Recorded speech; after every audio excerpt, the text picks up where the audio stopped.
Welcome to the Virtual Stab Comedy Theater. It's time for the Suzette Veneti Show. Please welcome to your screen, Suzette Veneti.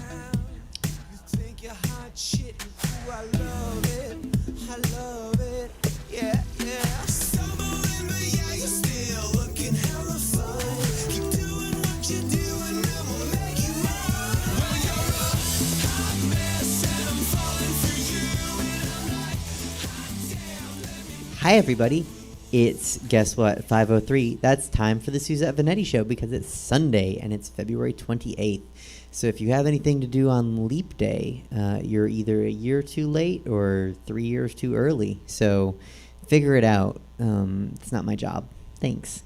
Welcome to the Suzette Veneti Show, the only show hosted by a drag princess who's wearing a dress that evokes a movie and a video. Which ones? I don't know. Okay, here we go. A rooster was fitted with a blade for cockfighting in India. Killed its owner with a fatal stab to the penis. So, to put that more concisely, a bladed cock sliced the cock of an idiot that put the blade on the wrong cock. Lesson: don't weaponize cocks. Staying in animal news, a gray wolf known as OR93, a young male from Oregon, has moved from just south of Mount Hood to Mono County, California. OR93 has traveled further than any known gray wolf, to relocate to California ever. While it's been speculated that OR93 moved to get away from the libertarian community in Oregon, it's actually because OR93 wants to get away from the pack that let him be named OR93 and move to a state like California, where he can feel free to name his pups real names, like Tim or Andy. In the NBA news, two-time NBA champion Vernon Maxwell is calling the Utah Jazz fans farm animals on Twitter. Jazz fans very upset about this are clucking and neighing in disgust.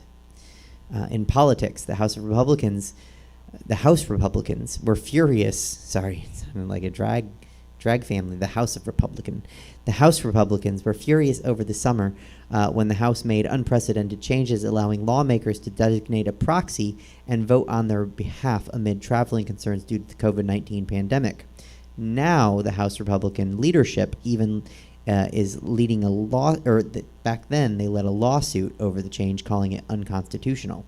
But now, surprise, members of the GOP have decided that it suits them and they would like to designate proxies, each citing ongoing public health emergency, to travel to Florida for the Conservative Public Action Conference.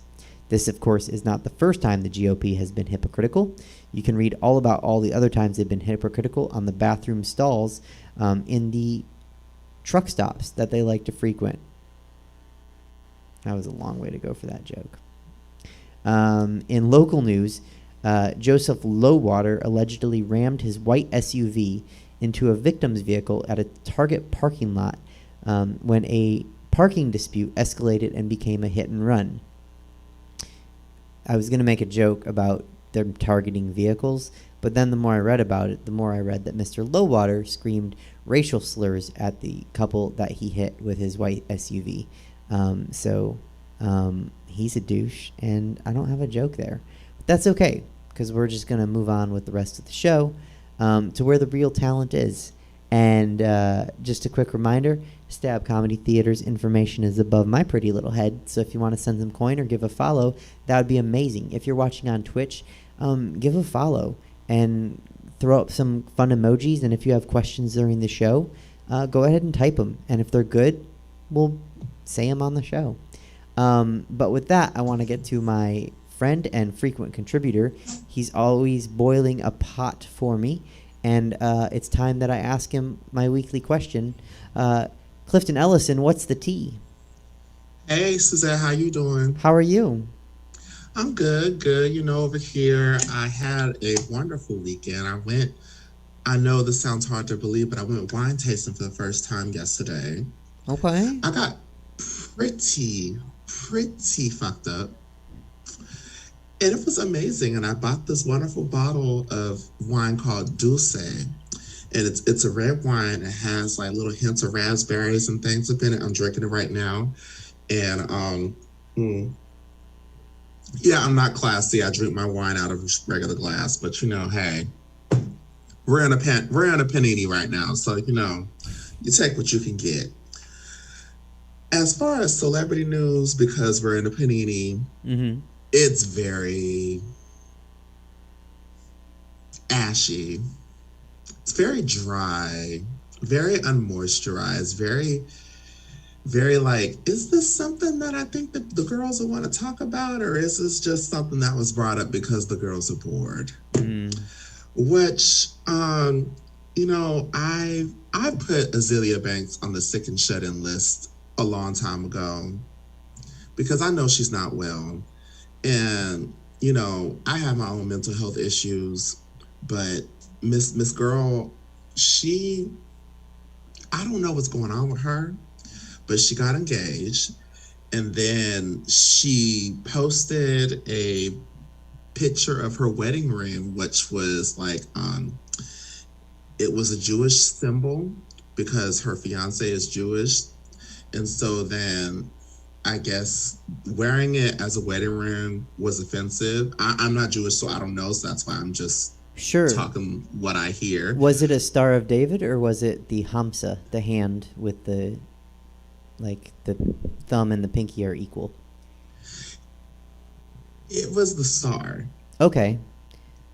And so, like, people were coming in the comments saying, hey, sis, this ain't it. And, of course, you know, she don't take criticism about things that are wrong. Not at all. And then she ended up flipping it and saying something transphobic. And I'm just like, girl, like, I just saw that. And I was just like, you know, you ever type out something and you're just like, what's the point of typing it out? They're not going to listen. They're not going to hear. And then I was just like, you know what? Let me just put my phone down and go ahead and play some video games because I'm not doing this with her today. That's really been my mood with a whole lot of people. It's just, I'm not doing this with her today. Like, just, and I feel like the world would be a better place if everybody just kind of had that mood, because I feel like we get so about things that are really nothing. Like, okay, girl, you want to wear that ring? You want to be stupid? You want to say ignorant things? Go ahead and say ignorant things, because when's the last time you heard one of her songs being a hit? Oh, it's been a while. I just want to clarify. So she got called out for being accidentally anti-Semitic, so she doubled down and responded with transphobia. That's a weird choice. It is a weird choice. And I don't know, something's up with her. And I'm just like, you know, I'm going to leave it up to God, as my mom would say. I'm going to just leave her alone because something ain't right with her. But as far as celebrity news, I'm like, I really honestly have been picking my brain of like, what can I talk about? Because I know I missed last week because I was watching wrestling, and you probably already talked about what I was going to talk about last week. But are you familiar with Meek Mill, the rapper? I am. Okay. So he came out with a song that had like some disrespectful lyrics towards Kobe Bryant. And then Kobe Bryant's wife, Vanessa, posted on Twitter, and it was the most respectful, calm clapback. It was just like, I don't know who this man is. I don't know his music, but this is not respectful. And that, I wasn't quoting it directly, but it was very kind of like, hey, my husband died. Let's not do this. Right. And so, once again, doubling down when somebody calls you out in ignorance. And it's just like, is this a thing? Like, is this a younger generation thing? Because I don't know. If somebody says, hey, Clifton, you did this, I don't like it, I'm not going to double down and give you even more ignorance if I was in the wrong. Like, I just, like, it's this whole, like, online savage thing, because I'm just like, you really wouldn't say this to somebody in the streets, but you're going to sit here and basically disrespect a man who's dead, who is a legend, who's dead, and his family, who are still grieving, just because you want to get what they call in wrestling a cheap pop, which is like a cheap reaction, because you want to get a cheap reaction to sell your little albums that I'm not listening to. You know, I couldn't tell you a Meek Mill song to save my life. If you had a gun up to my head and say, recite Meek Mill's lyrics and say, all right, I'm going on to Glory. Give it to me, because mm-mm. Mm-mm. But, oh, did you watch The Real World back in the day? I did not. Damn it, Suzette. Girl. I just didn't get into it. I mean, I know that the reunion's coming up. Yes, that's what I was going to say. So, you know, of course, everybody's coming out with the plus version of an app. Eventually, we're going to have Pornhub Plus that you got to pay $7 for to stream it, whatever like that. You know, everybody got a damn plus now. Uh-huh. So Paramount Plus is another app that's coming out, and I guess they're reviving a lot of the things from the 90s and stuff like that. And they're having a reunion of the original Real World from New York. And it's going to be a whole season of the original Seven Strangers in the same house with the same furniture, same everything. And this is my speed, because, you know, I wasn't the survivor. I wasn't the big brother. I was the Real World. And this was like, they always had like a black person, a white person from the country. They would have someone who was Jewish. They would always have like a very like diverse cast, and just watching the cast kind of get into it. And it was when reality TV was real, not when you could tell the producers were feeding things to them like they do on Drag Race and things like that. We're not going to get into Drag Race. I'm mad at them right now. But what was the original year of? It was 1992. Okay, so that was the year that Azalea Banks last put out a popular song, I believe. Ooh. Also, this sounds like her nightmare. There's a house with a black person and a country white person and a Jewish person she could not handle. But go on. So that was my first exposure to a gay person, because you know, I didn't have any gay people around in my life. And it was just crazy, because you would think that the world has changed a lot since 92. It really hasn't. Just the rug that we swept a lot of things under just got smaller and smaller. And now, like, we just see a lot of the dirt that's been in the house since then. But I would advise, just watch it. It's very interesting. Okay. Last thing, you remember we talked about the Britney Spears documentary, right? We did. And did you watch it?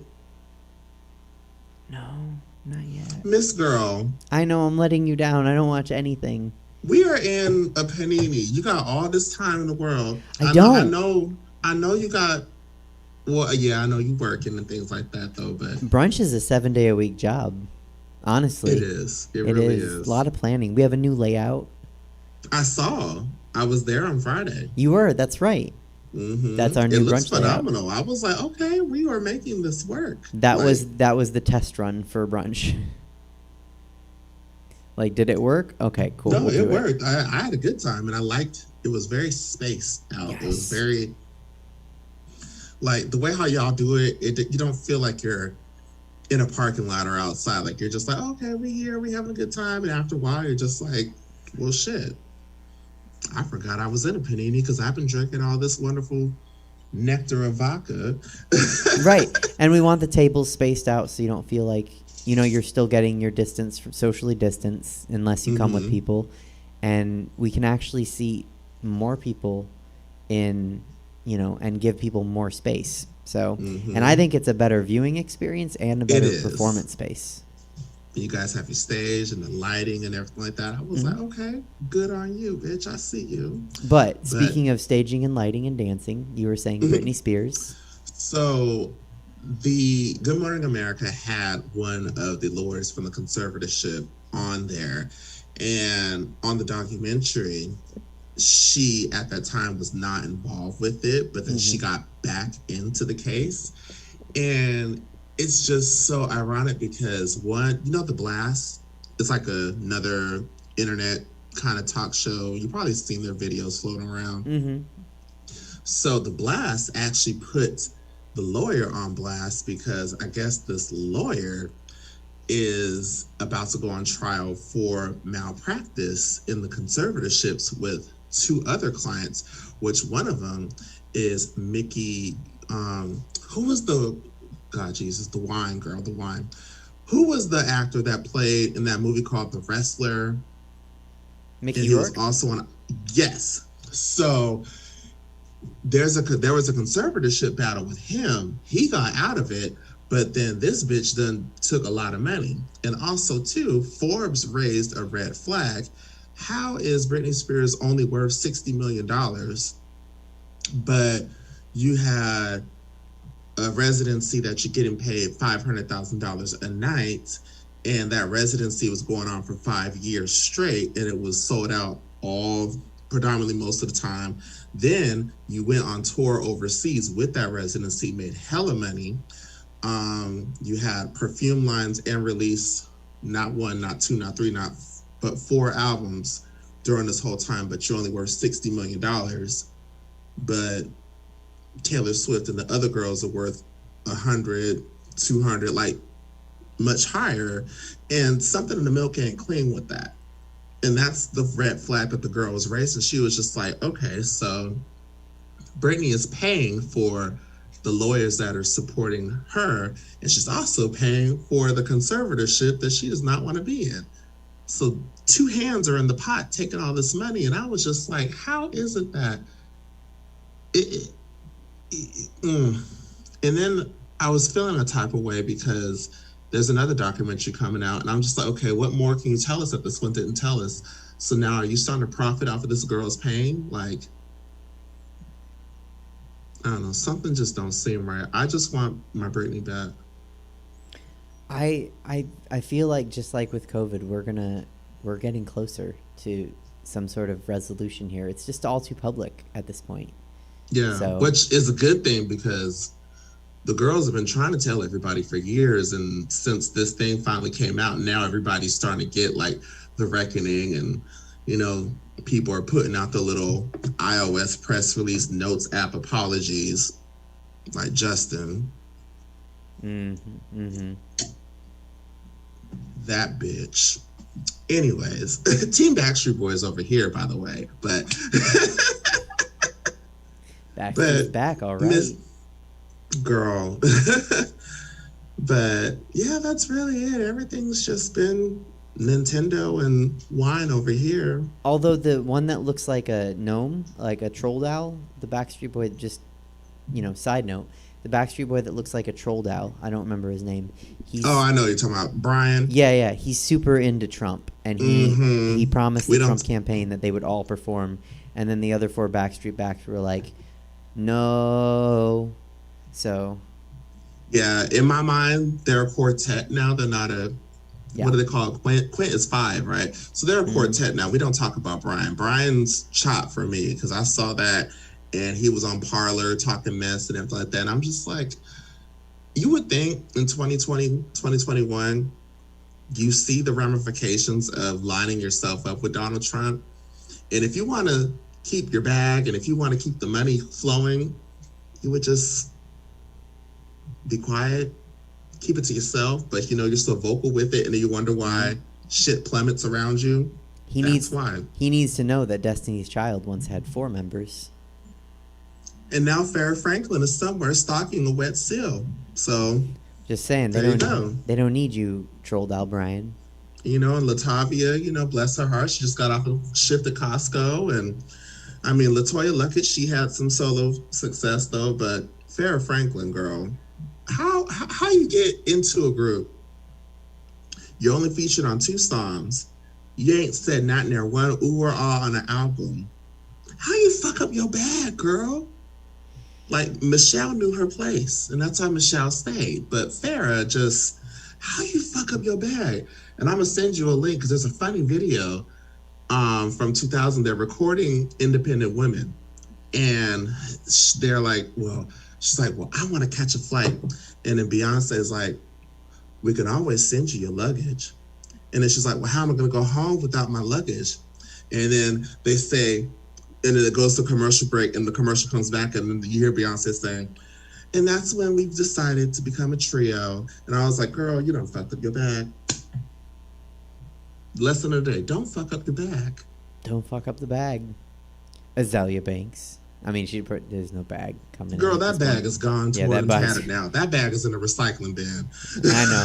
I just wanted to tie it together somehow, but She fucked up her bag a long time ago. She did, girl. The 212, it was cute though, but I don't even play that when I work at Badlands now. I'm just like, You know what? I think we need a Jewish trans drag performer to perform that number, just to balance things out. You know what? I see you. I'm gonna do some rituals because I think there are some. Gottmik is not Jewish though. Because I was like, damn, maybe Gottmik can do it from Drag Race though. But I don't know. Maybe we can find one. I mean, you're not trans though, but you're Jewish. Well, that's something that we were talking about backstage. Is you can't make performers, so sometimes you just got to take what's there. So maybe I'll 212 it. Who knows? I mean, that's the only song of hers that I know and that I like, and. But then again, I don't want you to get canceled because somebody will be like, how is she performing this song? You know what she did? It would be like the equivalent of me playing Bump and Grind. You know what? Doing it in protest. That's what I would say. I think. I don't know. Let's think about that. We will talk about that. But thank you so much for having me, Suzette. Thank you so much for being here.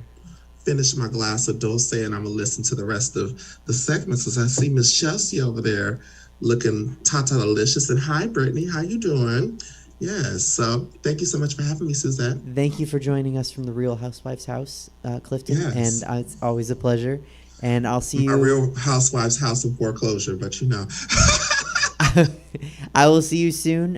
If not, in the new layout at the bar, I'll see you on here next Sunday. Yes, I'll see you. Okay. Thanks. Bye. Love you. Bye. All right, Bees and Booze. That's Clifton Ellison. You can send him some coin. His information was below him. You can give him a follow. And as always, above me is the information and follow information and Venmo information for Stab Comedy Theater because we are bringing you content during a pandemic. You're welcome. Okay. Before I introduce my next guest, I'm just going to go ahead and fix that because got to make sure I'm all right here. Okay, here we go. I love this next contributor. She is one of my favorite people. She will not adopt me no matter how many times I ask, but that's okay because we can always talk about her dating life or whatever else she wants to talk about because she always has something interesting, working for your child, traveling, giving me dating advice inadvertently. Please welcome to the show, Chelsea Bearce. Oh my God! Hi. Were you trying to pull your tits up? I'm done. You're like, hold on a second, and you moved your skin. Shut the fuck up. Get out of here. I can't even handle it. I'm trying to keep up with you, okay? I know. I fixed my tits, and I turned my mic off. Like, I didn't even know that was possible. So it's just, get over yourself. How dare you? Your mic was like, How I can't. you, bitch? How was brunch today? Let's talk about it. It was good. It was good. Brunch was good. We have a new layout. It's better for everybody. Okay. So it was good, and I'm always with Taryn and Helen, who you know, and then Apple, who you love and know. And, you love Taryn also. But, yeah. This is very boring what you're saying right now. What songs did you sing? Let's talk about that. What songs did you do? I did, what did I do? I did Love Again by Dua Lipa. Okay. And then I did Fancy by Iggy Azalea. Great. Good. Very good songs. Okay, great. I learned sign language for that because it's all about the IGGY. Oh, very good. Yeah. Bravo. Okay. I'm not mad at that. Thank you. Not mad at that at all. That's great. That's awesome. Thank you. I know. I never know what I'm going to talk about when I come on here. I'm literally I log in, I turn my fucking ring light on, I listen to Clifton, I watch him drink wine out of a goddamn tumbler. Look at you. I can't. I love him. And it's just I never know what I'm going to talk about. So it's just I feel like I just need to tell you kind of where I'm at right now. I feel like everybody in this pandemic and this whole thing, it's been a fucking year. We've been in this for a full year. Mm-hmm. Okay. This is the new normal. We're not going back, you guys. Okay. This is just how it is now. And we just need to accept it. But it's like I've always said this, is that we used to have good days and bad days. We used to have that, right? Yeah. And now we have good 20-minute chunks and bad 20-minute chunks. Like that's just, it's the ebb and flow comes really fast. And we're all just kind of like accepting it. You need to accept it. That's the thing. Okay. We went through periods where, I'm drinking hard liquor out of the bottle because I don't fucking care. And then I go through 2 weeks where I'm like, I'm sober and I exercise now. Like it's just my whole personality changes in a 2-week period. I become a totally different person. You know who I am now? I'm the kind of person who buys fluffy Birkenstocks at Walmart and fake flowers at Hobby Lobby. That's who I am now.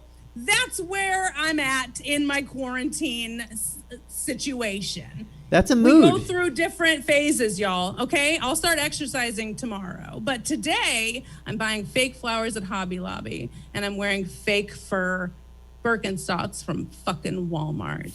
Birkenstocks. Okay, huh? Birkenstocks. Yeah. But Yeah. like fur ones. So but that's the thing. That's the thing that you need to do is you need to be okay with it. We're all in trash right now. Like we're all in trash. Okay. Are we doing things? Sure. Are we making things happen? Are we creating content? Absolutely. But is it where we'd like to be? No. And that's okay.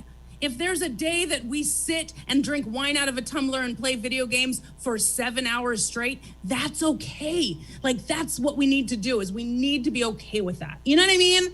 So that's where I'm at now. It's just, I'm starting to be okay with like, this is where I fucking am. That's what I'm doing. So I'm buying dumb shit. And my exes are coming out of the goddamn woodwork. Can we talk about this? Yes. No? Yes. See, look, everybody agrees with me. Clifton is Brittany's agreeing with me. Oh my God. Oh my God. You guys. The 4 a.m. texts. Hey, how have you been? How have I been?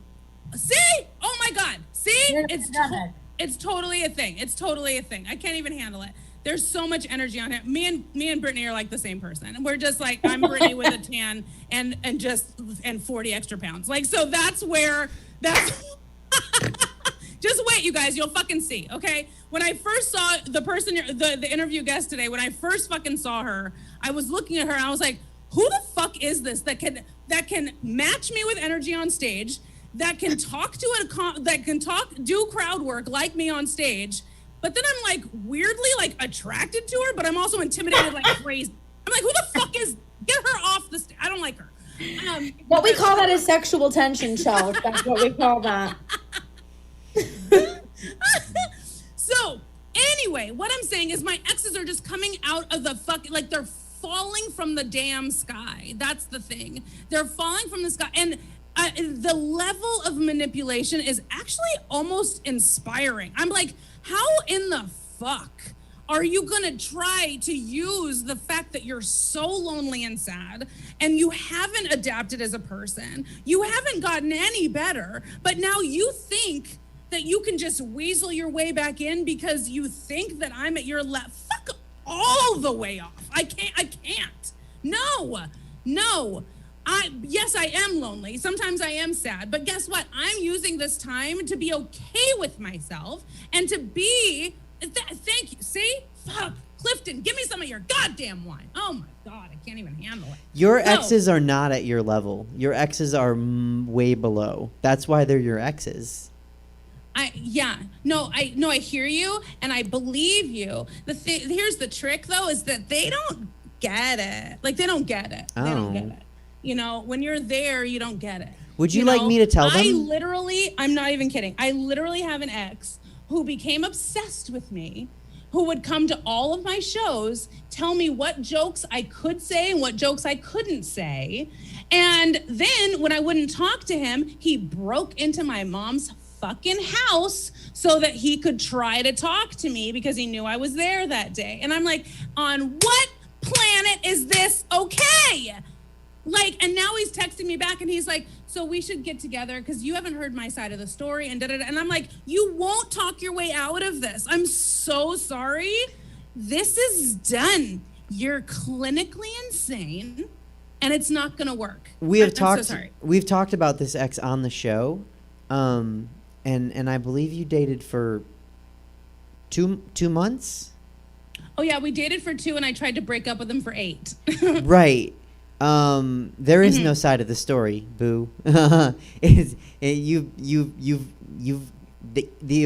out of gas light was on miles ago. You just need to stop. Right. Yeah. Right. There's no more. So, There's no more miles in this. there's vehicle. not, and that's the thing. When I say that there's an ebb and flow with this whole fucking quarantine, that's real. Like, I went through like horrible dating in general, especially online, is fucking garbage anyway. But then you throw in a global pandemic and a quarantine where you're not allowed to talk to strangers. No, then I feel like I'm breaking the fucking law. Like, I feel like I'm doing something wrong and I can't talk to a person. I can't tell anybody that I went on a date, because then I'm gonna be like, ostracized from my friend because I went to try to just kiss a human.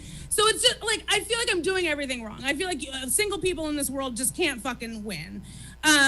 So why is Robert hates my fucking lights? Do you see that? I'm watching Twitch, by the way. I did. We have I two just viewers. responded because he was like, "What?" And I'm like, "That's called sunlight." I know, fucking Robert. Stop it, Robert. Why are you paying attention to that? I have interesting things to say. So what I mean is, it's just that I'm going through these ebb and flows. I'm dealing with the exes, but that has actually pushed me to, because as comedians, we always say it's, writing new material. That's the hardest part of this job. That's the hardest part. Okay, it's 100%. What we do a ton of networking. We do a ton of sending avails, a ton of getting booked, a ton of traveling. The job has so much more than just the time spent on stage. But when it comes to writing new material, it's the hardest, because you have to use time on stage to hone that material. It's very, very simple. So when I'm quarantined with a 4-year-old, I can't write out these jokes and then ask my kid during commercial breaks of Power Rangers, is this dick joke funny? I can't do that. You know what I mean? So, he has a great sense of timing. It's absolutely incredible. But what I mean is, writing new material is very hard because you can't hone it while you're here. Okay, so I recently co-headlined a show at Sally Tomatoes in Rohnert Park, and I tried a bit out that I have been working on for 4 years. Okay, now this is one of those bits where you want to talk about something that really happened to you, something that might get the audience into a sympathetic feeling, and then you don't know how to get them back into the comedy. And that's a really hard fence to cross. Okay, that's a hard line to walk down. And my bit is on me being a survivor of domestic violence. Okay, so you talk about this, and it's terrifying, because now my entire heart and chest are wide open for you to just destroy. I don't know if you're gonna like this. I don't know if I'm gonna make you uncomfortable. But if going through this process, I realized how many women have been afflicted by this.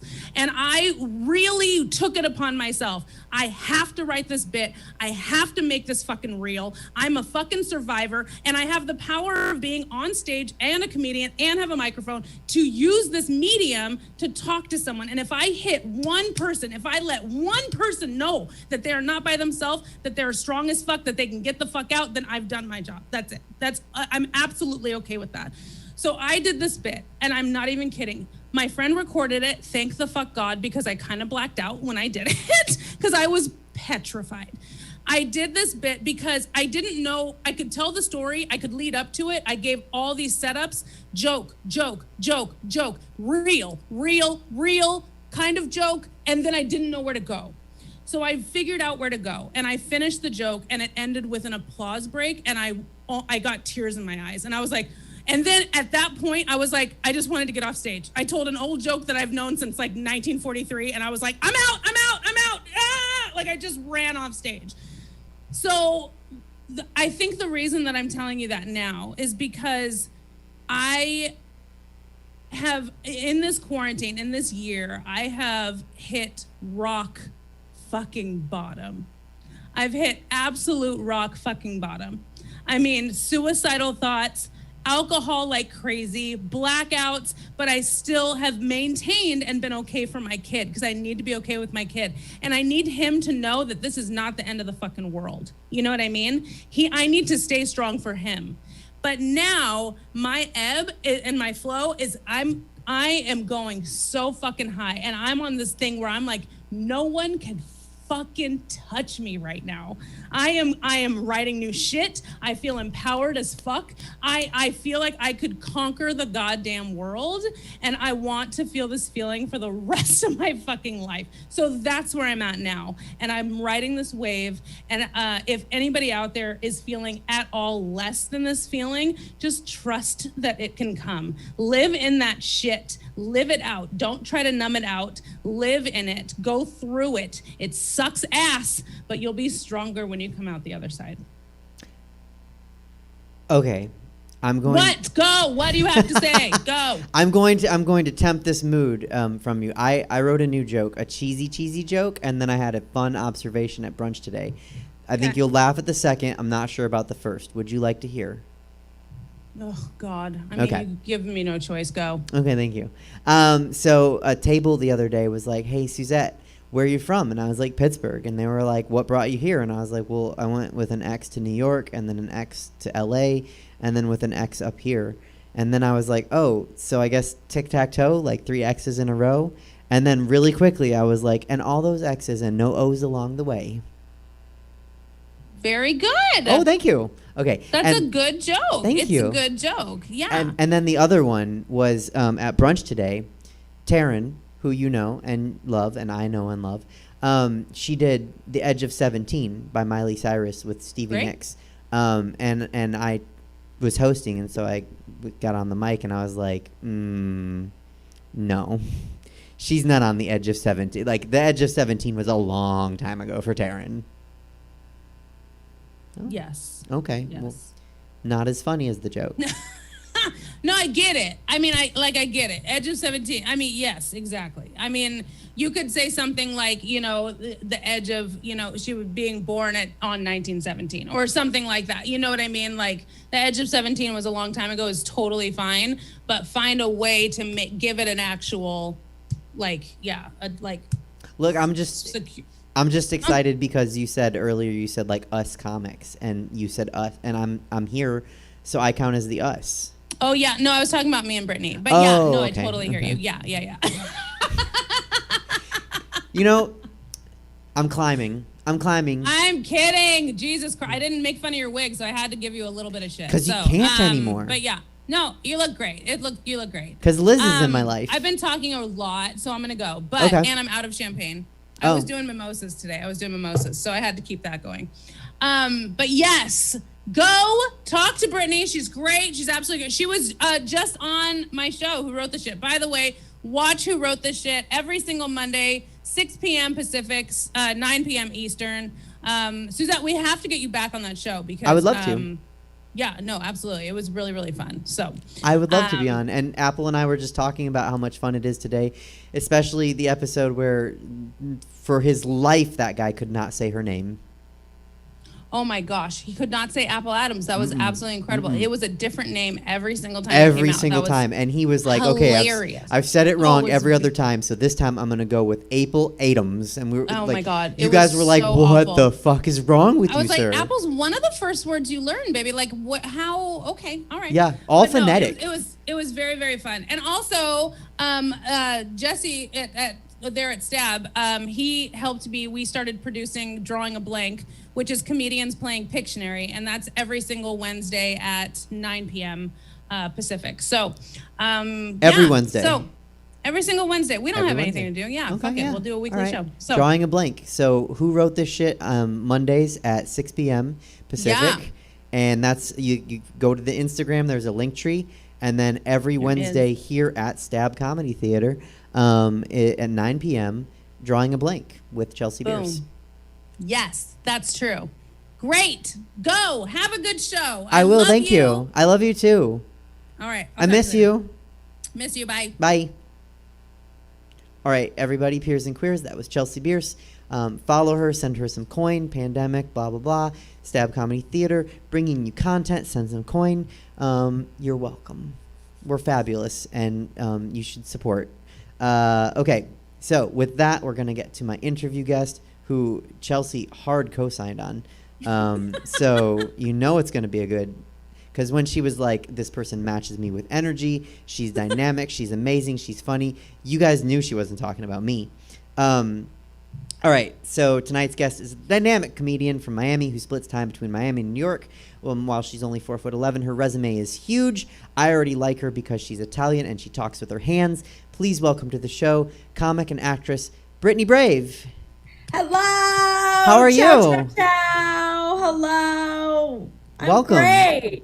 Yeah? Thank you for having me. Oh, Thank you my for being God. here. So I messaged you. This is so stupid that this happened today. It's kismet. A friend of mine was like, Oh, "Here, yes. Yeah. have some hand-me-downs from my daughter," and I was like, "Okay, I don't know how that makes me feel. Skinny, I guess." And Young, fresh. and- What do right? Yeah, fresh. Can shop at the Target Kids section, save $10. And one of the shirts, it's going to be backward because I'm backwards on the screen. But one of the shirts, it says Brave, and I was like, oh, cool, because I'm interviewing Brittany Brave tonight. So yay. A little bit of serendipity there. A little bit. Yeah. I'm gonna go with it. I didn't want to wear it because that would have been a little weird. But anyway, No. so your Instagram bio, tiny, often yelling, Yeah. not a stage Yes. name. Yes. That is all three things are true about me. I have a Napoleon complex. Oh, okay. So I'm very small and I overcompensate with passion and volume. And I'm very glad that you did not doubt that you're one of the very few people I've ever met in my life that has not doubted that Brave is my last name. So thank you for that, because everyone's like, "It's not your real last name. It's not your real." And I get it. When you hear someone with the last name Brave, you're like superhero, porn star, and I'm like, no, I'm right in the middle. I'm a comedian, so you know. Yeah, exactly. I get it. But yes, Brave is my real last name, not a stage name. Here we are, baby. But also, I don't know. Like, I just always assume people's names. I'm always like, really, when someone's like, oh, that's a stage name, their name isn't really that. I just always assume that. But my question about your last name is, you're Italian. That's not an Italian last name. So what are the Italian last names in your family? Oh my gosh, I love this. So two paisans. I love this so much. We're sinking our teeth into our culture. I'm loving this. Yes. So I am second generation Italian. I'm actually very Italian, and it's a big bummer that my last name and nothing about me outside of the fact that I'm often greasy and very hairy would really give off that I'm Italian. But my mom and dad were born here. My grandparents onward are all from Italy. Brave is actually derivative of brava. So when my grandfather came here, changed brava to brave, obviously to assimilate, to fit in, to be more American. I'm also sure that when he got to this country, he probably looked around him at all the propaganda and the marketing, and he was like, these motherfuckers love the word brave here. Like, Yeah. He's like, at this point it was between Brave or Brittany Bald Eagle, I'm pretty sure. So he did a good job. He did a good job moving into Brave. But yeah, every other last name, by the way, in my family is Abate, Rinaldi, Scelsa. Like, it's all super, super Italian. And then you have my family that's Italian, Americanized Italian. Applebee's Italian. Have you? I would go with Olive Garden because that's also not Italian. I hate when my friends are like, "Do you like Italian?" I And love I'm how like, they're like, when you're here, you're family. I'm like, when you're here, you're guilty. Really, Yeah. I've eaten Yeah. one place in my life that I was like, "Oh, this is on par with my family's food." It was in Venice. At a restaurant There you go. in actual Venice, and I was like, "I will pay for this Italian food because this is as good as I can make it." Right, exactly. Anywhere else, it's like you can't just get pasta anywhere. Like, I feel like you go to like an Americanized chain and they have like the Italian section of the menu, and you're like, no, let's just leave it out. Like it's like my mother takes it as a personal insult every time we're there. So yeah, We have an Italian restaurant here in Sacramento, and bless them. I mean, I'm sure they're doing their best, but they also have pad thai on the menu, and I'm like, okay, I see what you're doing. Like, you're like noodles, but stop. Yeah. Like, stop. You're not a drag queen restaurant. Don't be extra like that. Just do one That's thing what and my do mom- it well. I couldn't agree with you more. My mom says that every time. We were just at some they opened up a Cheddar's here in suburban Miami, and my parents were like, let's go get a bite, and I was like, okay. And this menu was so all over the place, and I was like, Mom, there's no way, shape, or form they have a chicken club sandwich on the menu as like sausage, peppers, and onions. I was like, the meal that's suffering there is the sausage, peppers, and onions. That's the one that's getting the short end of the stick. You know? Yeah. Yeah. So have you ever thought about going back to Brava? I have. Like, professionally? I probably thought more so about marrying Italian, Oh, and then just taking his name for personal reasons and then copping off of that. But no. I have it because you know what is interesting is like I bitch about it all the time, and a lot of people don't believe it's really my last name, and I understand it sounds cheesy as hell, but now that I am a performer and I am a comedian, I do see that it has some sort of zhuzh to it, and it does sound like a stage name, but it's not. So it's like it sounds fake, but it's actually the real Monty. So I've kind of now owned that a little bit, but yeah, I think my connection to my Italian culture, I think that if I were to change my name in that sense, it would just be trying to marry an Italian man, which I've been trying to do arguably for the last 5 years. I was gonna say, is that part of like what you look for in dating? Are you like, oh, Italians first? I'm not actively, but I just turned 30 and I have 0 prospects, and I'm feeling the weight of my biological clock weighing down on the corners of my uterus. And Chelsea's saying no, but there's this little thing when you turn 30. I think we can talk about it a little bit. You know, there's a decade turning over. There's also, you know, the absence of any kind of option or potential in my love life right now. So I will say that as I've gotten older and I've tried to like consider these things, I am more attracted to Italian men, and I do think it's like completely primal at this point. I think my body's just like, make little mozzarella sticks. Go. Sure. You know, like I mean, relatable on the whole, like lonely and like wanting to have a kid. But I'm gonna agree with Chelsea, who just messaged in the group chat. 30, honey. Yeah. I'm 37. 30's You look young. great. Yeah. Wait, what now? You look great. Oh, you thank look you. great. Thank you. You look great. Thank you. Everybody looks great. Clifton looks great. Chelsea looks great. I could hear that all day about me. I mean, whatever about them. But, you know, I attribute it to the Italianness, actually. I do too. I think we have good genes. I will say that. We do. When I'm at brunch and people are like, "Oh, are you come across like you're 22?" I'm like, "I'm 37," and they're like, "You're not white," and I'm like, "Oh, I know." Yeah. Right. That's when you figured it out. It's all the oil and the garlic and the drinking and the guilt. It all just kind of combines together, and it makes us kind of eternal in the worst way. Yeah, it's good. Yeah. Well, it's feeling the emotions and not harboring them, because when you do that, it dries out your skin. That's so true. We feel everything, and whether we like it or not, it seeps through our pores. Yeah, it's very clarifying. It's detoxifying.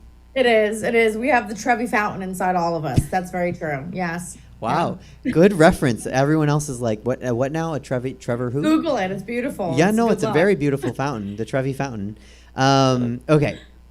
So normally, my first question for my guest, I had to ask a question about the Italian last name. But normally, my first question for guests is, what have you been up to during the pandemic? But that's a weird question for you. So my question for you is, what haven't you been up to during the pandemic? Because, girl, you've been up to everything. I've on a work front, I've kept very busy. Definitely the one thing I haven't been up to in the pandemic is finding love and getting laid. But, you know, I could pretend that it's the pandemic getting in the way of that, but it's not. It's my personality and the type of men that I like. So it's okay. We can't blame Corona for that one. So there's been a lot of good things on the work front and a lot of good things on the creative front.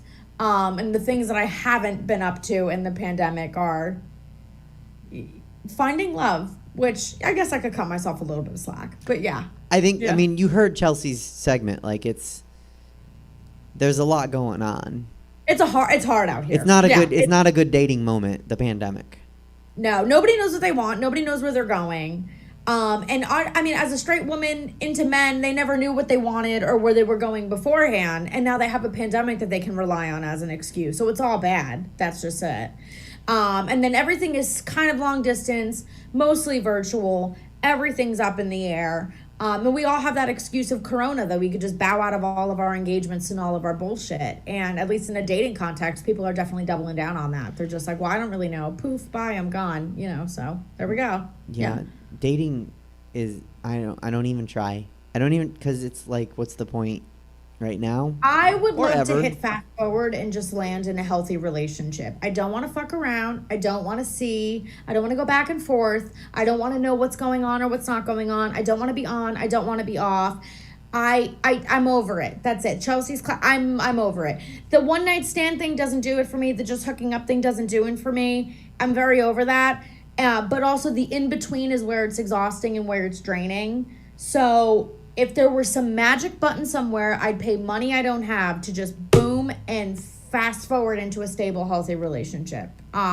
So I agree with you. I'm at the point now where I'm just on the fence, and I've kind of, for the most part, taken myself out of the game. I'm like, well, what's for me won't miss me, right? So I guess it'll just fall right into my lap. I mean, here we go. Chelsea's clapping because that's an older girl thing. Like, we don't have time. I'm 37. I don't have time for any, like, look, yes or no. Is this forever? Like, please decide before you order salad. I just need 100%. To know, because I don't have time. Because if you don't know, then what's the point? Why am I here? I can go home and time is your most valuable currency. It always is, no matter what your age is. It's a little bit more as you're getting older, and it's definitely more as you're getting busier and you're hustling. So yeah, to your point, like, it's also like fucking insulting and disrespectful to waste someone's time. Sorry. Like, it takes no effort to be cognizant of the way that you affect other people and the way that you're affecting their time and their focus. So it's like, if someone's wasting mine, that is an insult. It's like, okay, you knew what you were doing all along and you just didn't give a shit, and I have to keep going now. Sorry. I'm on one today. I'm upset with 3 different men, so here we are. Yeah. No, that's fine. I just need you to repeat that time is a consideration, so please consider other people's time for Chelsea's ex. Consider other people's time. Everybody here, whether you realize it or not, you have an effect on other people. Everybody does. And when you can step into that power in a positive way, you can make real change happen. You can connect with people. You can help people heal. You can make incredible art. There's a multitude of ways that you can do that. You also can fuck up people's lives if you don't realize that you have an effect on people. That the things you say, the intent you put out there, and the things that you do don't just go and fall into this fucking black pandemic, non-pandemic void. You can hurt people. You can waste their time. You can throw them off their course. So just take a second to be a little bit more careful with your own emotions, knowing what you want, and knowing what it is you're putting out there to other people. PSA. That's it. All I'm trying to say. So. I'm sorry. I have to say that it means a lot to me to talk to another hand talker. Thank you. I'm not. I know, can't. and I don't. I've become very homogenized, and I don't talk with my hands as much because people are like, "Why are you moving your hands so much?" But it's almost like when you're around someone with an accent, like your natural accent comes back, and so it's just like, "Oh yeah, no, that feels right. It feels right. I'm gonna do that too." We're at home right now. If you told me right now, sit on your hands and continue the rest of this interview, I would physically implode. So it's hard. Yeah. It's hard. Okay, question for you, just because we're on an Italian moment, not a written one. So Chelsea has Robbie. You know Robbie. He's on the show sometimes. He's also a co-producer for Who Wrote This Shit, and his husband is Italian, and he said, Suzette Veneti, I want you to guess what time at my Italian in-laws we had dinner on a Sunday. My answer was, which dinner? Thank you. Okay. Thank you. Because he didn't seem to get it. I was like, well, the first dinner or the second dinner? Like, what's dinner? Yeah, I don't understand. Okay, I feel very validated. He's a Jewish especially man. On a Sunday, that's just a marathon of carb loading. That's all that is in an Italian family. Yeah. Yeah, bread, chicken, pasta, and then repeat. Now, I don't know if your family did this, but my family on Thanksgiving, we would do the traditional full-out Thanksgiving with a turkey and a ham and every side imaginable, right? But we would also start the meal with pasta visual, a plate of penne with butter and cheese, and then antipasto. Like, it's like, that's it. Sometimes galamad, too. So it was like, even the Italians were like, we have to make this our own. And like, halfway through the meal, my aunts would be yelling at everybody when they're like, we're going to be sick. I feel unwell. They would be like, keep going. This is insulting. Like, it's like, you're like, I don't want to eat anymore. And they're like, you won't disrespect this table. And you're like, okay, Eat. Yeah, manja. I have tremors when someone says manja. I start cold sweating. Like, it's not good. Okay. One more. I mean, I'm sure it's going to come up a lot, but one more unscripted Italian question. Everyone else watching is like, what are they talking about? I call it gravy. Do you call it gravy? No. No, that's the answer is no. The red sauce that my family makes, we call it gravy. You do call it gravy? We do. And when I say this, I think it might be a Sicilian thing. I'm not sure where my family got it. But when I say I'm having like gravy, people always think that I'm having like this brown gelatinous nonsense with pasta, and I'm like, no. No, it's better than that, asshole. Yeah. This is a delight that you'll never understand because you'll never get to taste. Because I'm not gonna waste my time and cook it for you. This is fragrant. Open your palate, asshole. Yeah. Okay, so maybe that I know it's not just me, but no, okay. it's not just you. But my family is split between Northern Italians and Southern and Sicilian, so I think it's a little bit of both. Some say red sauce, some say gravy, some say God knows what. So yeah, it's a little all over the place for us. Yeah. Okay. Yeah. Okay. So you're from all three parts. Yeah, we're all over the place. Yeah, there's a civil war within this family. It's great. Well, thank you for indulging me, and I don't know if we've had anyone so Italian on the show, so it's just a delight for me. I love it so much. There's so much generational and cultural trauma with this culture. It seems like it's all fun, games, and wine and pasta with us, but it's really it's a lot. So I always love getting to talk shop about it with people. I know we have because I've geeked out a couple times, but this is the 45th episode, and by far you're the most hand talky, so that's why it's all coming up. That's my MO, baby. Here we are. Thank you. I feel seen. Okay. So you've been so busy during the pandemic, not with dating. You have been thriving at Zoom comedy. Yes. Yeah. It's been going very well. I've done a lot of stuff in the virtual space for sure. Yeah. Okay, so you've done a lot of different stuff in the virtual space. I read that you won a nationwide online comedy competition from your childhood pink bedroom. Is that where you are right now? This is where I am right now. Okay. I lost my virginity under these salmon hues. That's right.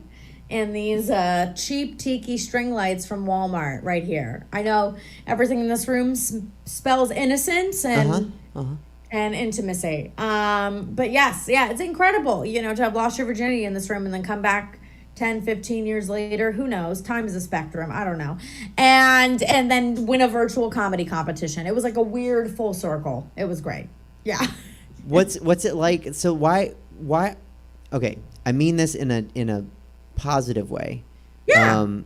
Why are you so good at online comedy?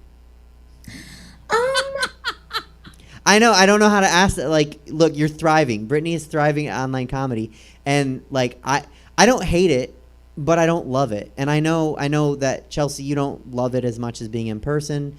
But it's not for everybody. Not everybody's good at it. Yeah, I mean, I definitely don't love it as much as in person. So I will say that. Nothing compares to in real life comedy, whether it's outdoor, indoor, on a roof. Just in real life, anything, I want to say. Anything, yeah. I didn't expect to win that competition. I also am the kind of comic, I haven't signed up for a ton of festivals or competitions either because I just kind of find stand-up to be cutthroat and competitive enough. No, really? And the competitions just seem, who cares, a little bit. But we were deep in a pandemic, and our only option was online comedy for a very long time, from at least like March to July, I would say. Mm-hmm. So it was IG Live and Zoom and StreamYard, and I just wanted to avoid getting rusty as much as possible. And yeah, I think part of being an artist or a creative is adapting. And I know there's a lot of comics who will no-go with Zoom or StreamYard, and listen, make your choices, live your life, find what's right for you. But every artist in any medium has had to adapt. If you look at the last 100, 200, whatever amount of years, right? From print to digital, from online to IRL to online, from in clubs, you can only ever do comedy in clubs. Now you can do comedy anywhere, right? So adaptation and flexibility has always kind of been like the name of the game. Mm-hmm. And I think for our generation, this was it. Does it compare to indoor in-person comedy? No, right? But is it what people needed and all that was available to us at some point? So in order to be a good comedian and a good creative, you adapt. Right? Like, you make it work. Because at the end of the day, it has nothing to do with talent at that point. It's just figuring out how to put that talent and adapt it to a new medium. Yeah. So it I would have never, I don't think any comedian would have dreamed of doing outdoor comedy or would have loved to have done Zoom comedy or thought of it as their own original idea. But we all had to adapt, and we couldn't let a pandemic just completely squash our industry. So if this was the only way to bring laughter and the only way to not get rusty and the only way to stay current, then you make it work. You figure out how to do it. So yeah, in an effort to not stay like restless and go crazy, I just did all the virtual comedy possible, including that competition. And I entered that competition with the intent of just like, let me see where this goes. And I just want to get up, quote unquote, every night and keep trying material. And then it worked out and ended up being really fun. So yeah. Yeah, no, I mean, you touched on something that's a theme that we talk about on the show. Like I said, 45 episodes. So some things last from last April on the show to now.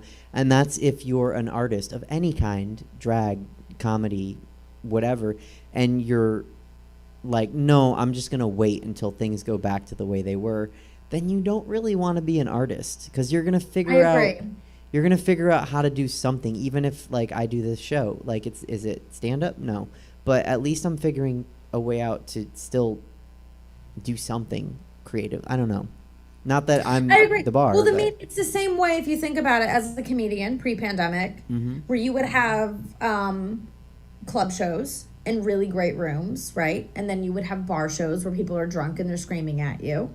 So the difference here is the medium, right? Right. And we would say yes to both of those experiences. If we got a club spot on a sold out show, we would say absolutely, whether it was 5 minutes, 10 minutes, 15 minutes, and we would make the best of it.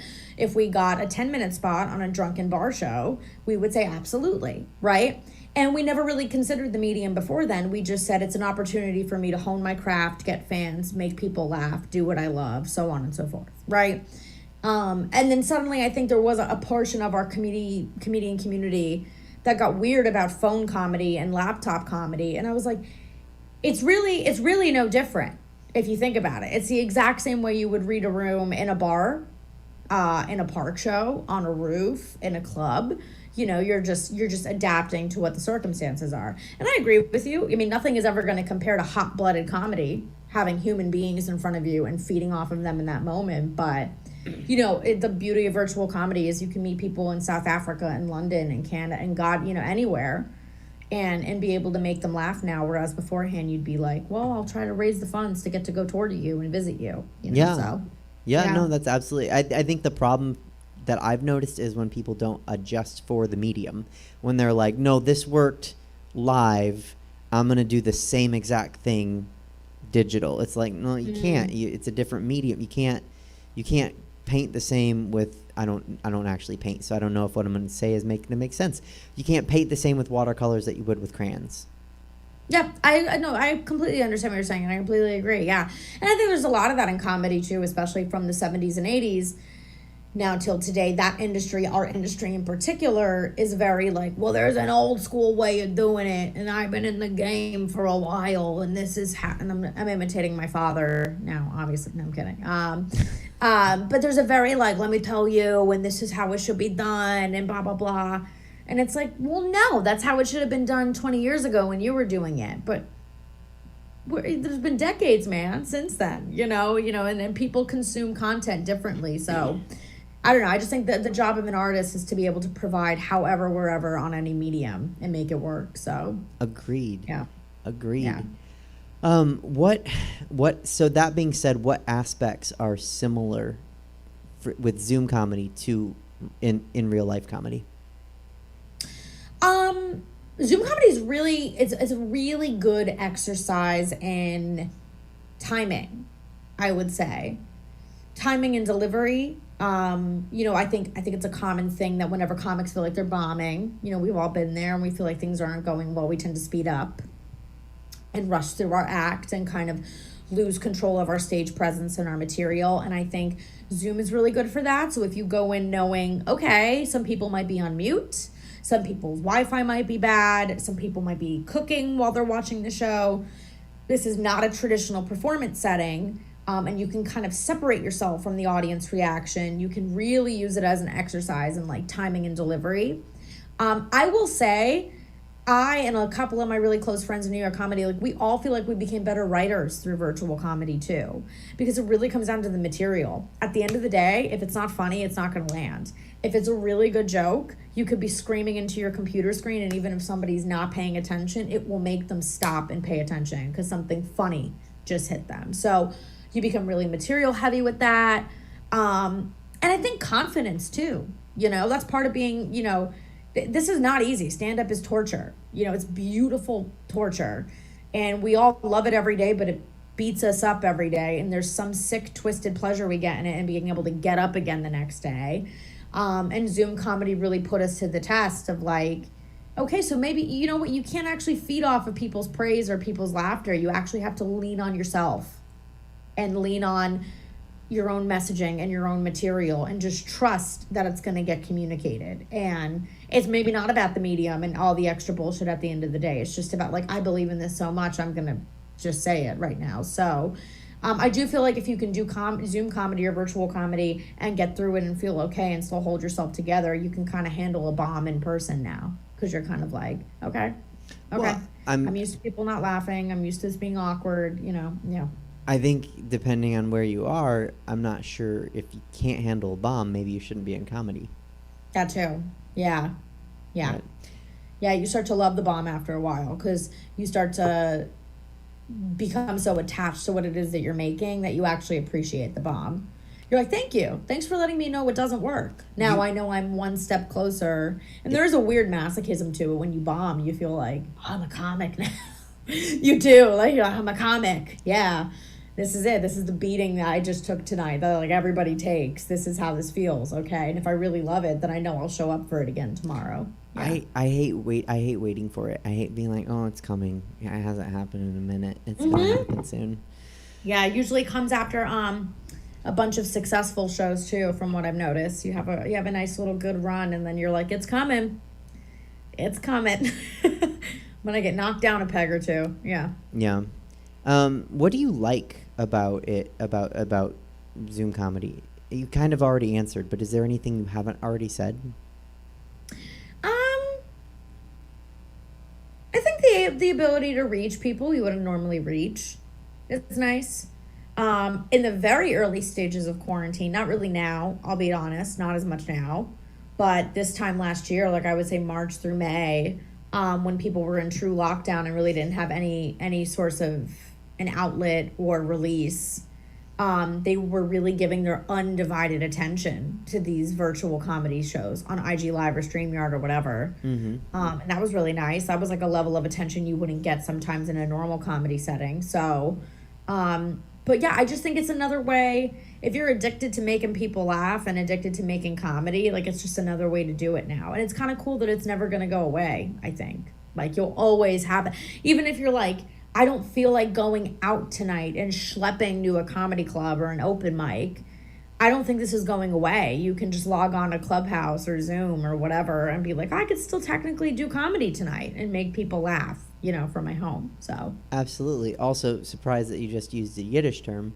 Right on. Schlepp? Yeah. Yeah. Yeah. Okay. Yeah, I love schlepping. I love every time I'm in New York. I consider my whole life up there a big schlepp. Oh, yeah. Okay. Schlep away. So do you think I'm gonna mash these questions together. Is Zoom comedy something you want to keep doing post pandemic? Do you think there will be a market for it? Yes and yes. Yeah, I don't think it's going away for sure, and I don't see any reason not to continue doing it. I've actually found I run a show called Improvised Tarot, and it's super interactive. Chelsea's done it. She was great on it. Comedians bullshit tarot readings for audience members. And these audience members come on and just spill their whole lives and problems. And then the comedians kind of provide some comic relief and a psychic provides some clarity. And so this is one example of a show that's really thrived virtually. Like it does really well virtually. And I would have never considered transferring it over. And now I'm not sure I'm going to do it in person all that much. I think it does really well on an app or on Zoom, I'll be the first to tell you, if I get a physical show offered to me here in Miami, I take it. because it feels silly to not do real stage time, and I will definitely, that'll always take precedence over sitting in front of my computer screen. But I also, again, it's just about growing, getting better, getting funnier, connecting with people, making them laugh. And if that's your option to do so, when you're presented with that option, I've never understood that whenever comedians say no to opportunities, unless it's really out of their way, or it really isn't a good fit, or it obviously puts them in some kind of weird predicament. Obviously those extraneous situations, but I'm like, you gotta say yes to everything, especially in the beginning. You have to just love it so much that you're like, yes, yeah, I'll tell jokes on the subway. Yes, I'll tell jokes on Zoom. Yeah, in a park. Absolutely. It's just because it's bigger than you at that point. Absolutely. I think you made me think about it. I never really have thought about it, but I guess if it came down to it, it would be if you were offered a real live show and a Zoom show, say a year from now, when everything's, proceeding in a more normal world, it probably would come down to, like, I don't know what your, how you decide to take which show over another, but like which one's a better opportunity. I always try to do everything, for better or for worse. I'm not saying that's a good thing. That's not always a good thing. But I always try to juggle as much as I can. I feel weird saying no to things, especially if I know it's just on the surface a good opportunity and it's going to be fun. Then why not? I also I try not to have an ego in this, because I think the second you have an ego in comedy hands it right back to you and knocks you down pretty quickly. So I always try to juggle. But if it comes down to where I'm really in a time constraint and it's between a live show and a virtual show, I will probably choose a live show. Just because I think if the pandemic and quarantine has taught us anything, is that people really do need each other. Like, we really do. All we bitched about before the pandemic was people suck. I hate people. I love canceling plans. I don't want to be around anybody. Like, it was like a running joke. We all did it. Like, leave me alone. I don't feel like talking. I'm antisocial. I cancel plans. I love it. Blah, blah, blah. And then we actually had that option taken away from us for a really long time. And we all were actually in lockdown and by ourselves. And we were like, oh, shit. I actually really need people. Yeah. I can confirm. I'm lonely and sad. I can confirm hosting a drag brunch every Sunday, 2 shows a day. Like, people want people. They want to be out with people. Yeah. Like, it's socializing. Because early on in the pandemic, I heard people say, like, oh, you know what? Zoom comedy is going to replace live comedy. And I was like, you're crazy. Nah. Never. Maybe it'll find, like your improvised tarot card show. Which, thank you, by the way. Chelsea has been on here and talked about it. I didn't know it was your show. So how awesome. What a good explanation. What a good show idea. So you started that in real life and then transferred it over? Yep. Okay. We've been running it since 2019. 2019? Maybe 2018. That sounds right. 2018, 2019. And we did it in person and it was great. And it's always been like a floating show. It's a really fun thing for birthday parties, bachelorette parties, all that kind of stuff, happy hours and stuff. And then obviously it was forced to transfer over virtually in the pandemic, but honestly for the better. Like, I think it's going to primarily stay there as like a live podcast kind of situation. I mean, I think some things, like we were saying, like, you adjust for the medium, and sometimes you have something that already exists and you find, oh, this is a better medium for it. I didn't know that this was, but now it's here and I see, okay, cool. Let's let that be there. Yeah. It's always the beauty of big change, right? Like, after a big breakup or a big cataclysmic shift or whatever. Now I'm getting deep. I've had some whiskey and I'm sad today. So here, sorry, I can't. No, go. I'm ovulating. There's a lot of things at play here. But it's about, look, the big changes really, really hurt. But I have to be honest, the biggest changes in my life that were the most painful, always on the other side, I was like, thank God that went down how it did, actually. And maybe that's mind over matter too, because now you're forced to deal with your circumstances. But you grow. Yeah, I don't know. You grow. So I think that's one example. I think it's a good example. So what live comedy?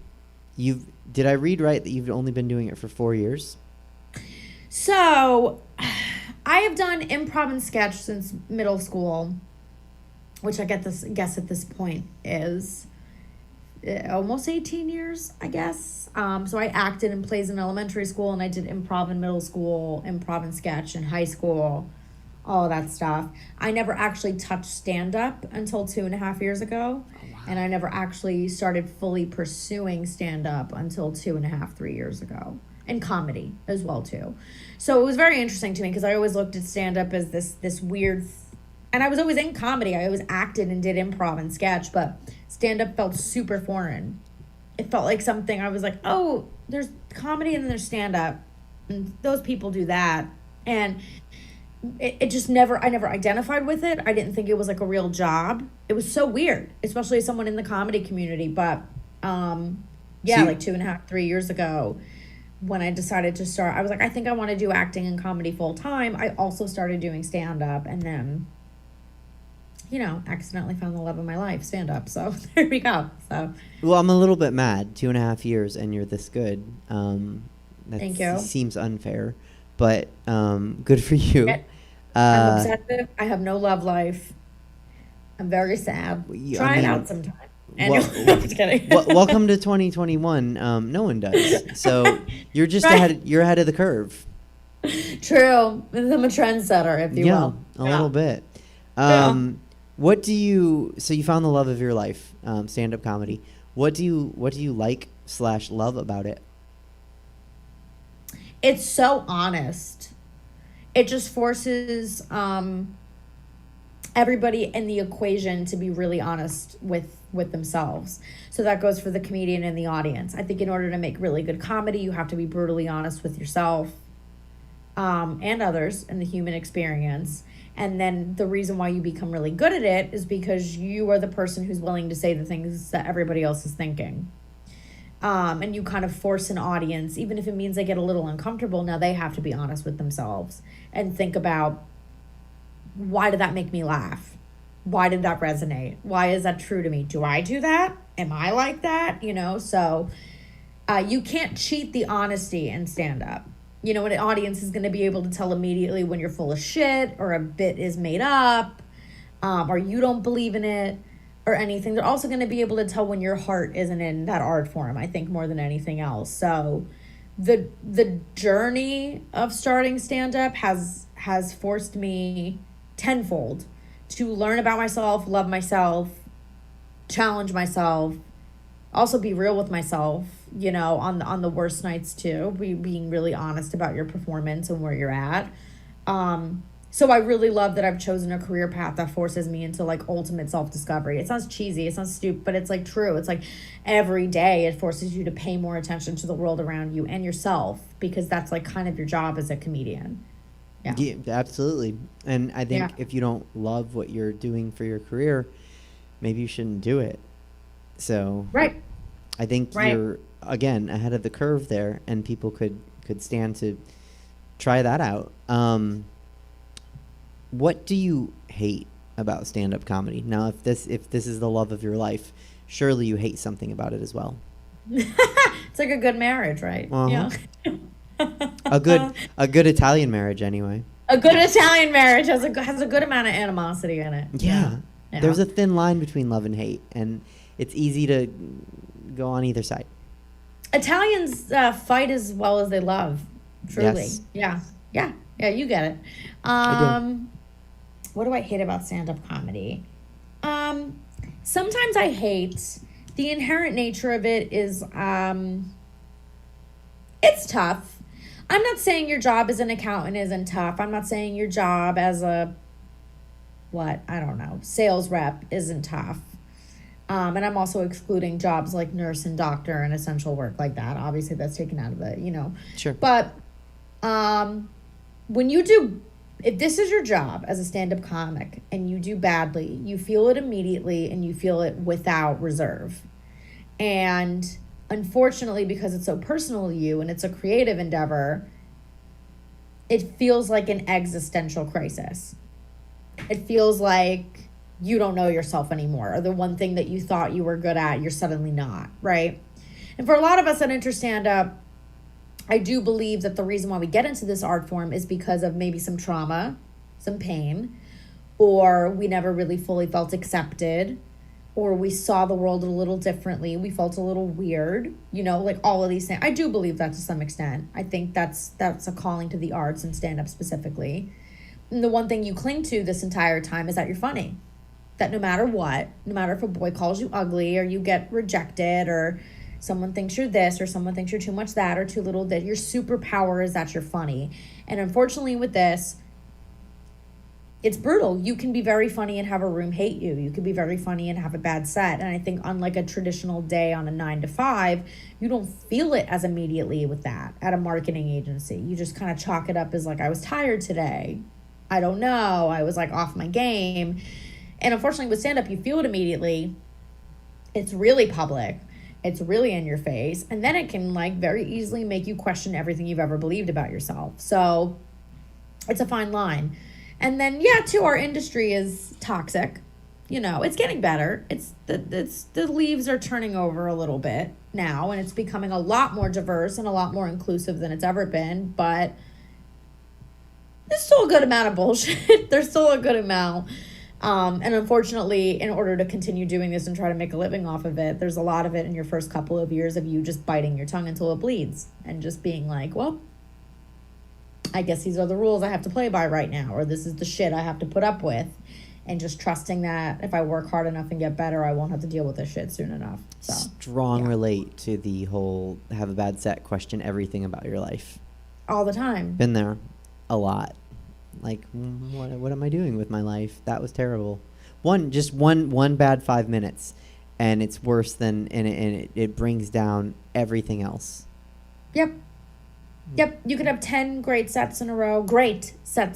You have one bad 5 minutes. And that's part of what makes you a comic and a good performer, is that attention to detail, that obsession, that perfectionism, that constantly trying to hone and whatever. It is what makes you a better writer and comic, but it is also debilitating because they could be like, you had 4 shows tonight. You killed 3 of them, so one of them didn't go well. And that is the one you're going to focus on. And that is the one you're going to learn from. And that is the one you're going to obsess about. But yeah, there's no way nobody understands it. I think it's a lot easier to have a bad day on an office job. I had an office job. I used to work in corporate marketing, and you know, it's not your baby. It's not your thing. So if you have a bad job, who gives a shit? Like, you just sort of, a bad day, you're like, okay, whatever. I'm still on the payroll. I have to have a lot of bad days before I get fired. And you just go home and shrug it off. And then this is so much more like, I give a shit. It's me. It's personal. Oh, God, nobody liked me. Nobody resonated. Oh, shit. You know, it's like it's going to hit. Yeah. Yeah. No, I agree. And I think what's interesting is, if I was thinking about this from, because certainly I'm a performer like you. So to me, I get everything.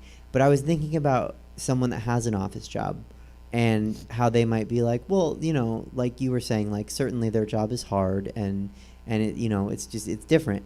But what's funny to me is if you're not a performer and you don't like talking in front of people,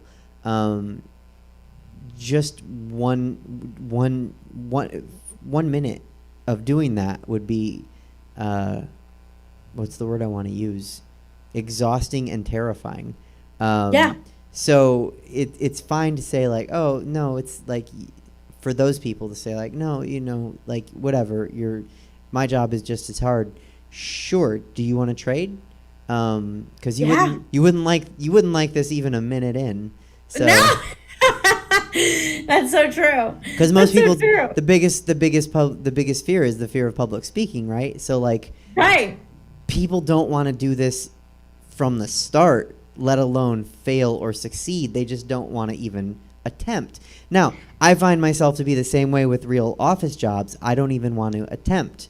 But that's why I do what I do. Right. No, I'm with you. Yeah. That's so interesting too, because it's those same people that would say that what it is that we do isn't real. Or that, oh, it's easy, or it's an artist, and it's not artists or whatever. I'm like, that's so funny because you say that your number one fear is public speaking. So like how you said, I dare you to try doing what I do for 1 minute. Yeah. I hate working in an office job and I don't want to try, but I could do it for a minute.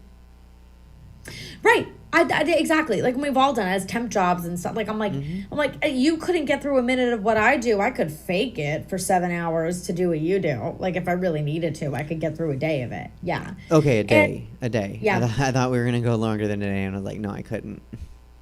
Yeah. Right. No. Yeah, but I don't. I also wanted to say like it's just as an artist and as anybody who's putting themselves out there, like I just noticed there's so much judgment from people who like wouldn't even dare to step in the arena or even try it themselves. And I think it just goes back to like human nature too. It's so easy for people to judge other people's experiences from the outside looking in and not knowing what it's so easy to look at a comedian and be like, I could do that, it's not a real job. Or in any setting, it's always so easy when it doesn't affect you to look at someone's situation and be like, well, I would have handled that differently. Well, I don't understand why they're doing that or whatever. So it's always so easy when you're not in the line of fire. And, it takes a lot of strength and fortitude to be able to like understand other people's experiences and struggles. Be like, that's not relevant to me. I'm a 9-to-5 accountant, but I have so much respect for what you do as a stand-up comedian. Like that takes a lot. Or I've never been through that personally, but I can take a second and put myself in your shoes and empathize, and I can only imagine what that must feel like, So. Yeah, no, Brittany, I relate to everything you're saying, just except for the part that you said comedy can be cutthroat and dramatic. I've never experienced. No, I'm kidding. It's always been happy-go-lucky. Yeah. I like to tell people. Yeah. People are like, "Oh, what's it like? How dramatic is the drag scene?"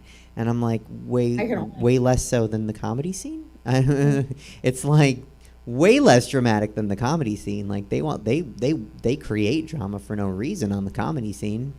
So yeah, it's like dodging toxicity a lot of the time, and yeah, it's hard.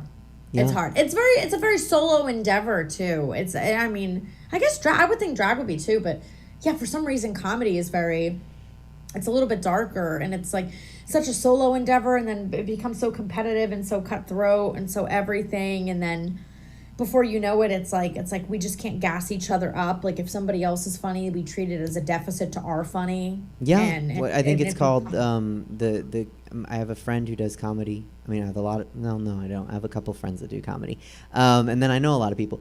But he what did he call it? He called it crabs in the barrel. Where if someone's getting out, then the other, like if one crab's getting out, the other crabs pull them back down, and that's kind of comedy. Like we can't just support each other and be happy for each other, which is crazy. And I think for me at least, this is certainly not every drag performer, but for me at least, I have a wonderful drag family, and they certainly support and promote and help and mentor and teach, and every good verb. I'm just listing good verbs. But every good verb, they're there for me, and they want me to succeed. And that's the difference. Is I don't have a comedy family, and I know some comedians that support me and love me, but it's not quite the same as a drag family. Yeah. So I think at least that's the difference for me personally. But I can't speak for everyone, of course. Yeah, it's hard to find that. I think I found that in pockets in comedy in Miami and New York, for sure. People that genuinely have my back, and vice versa.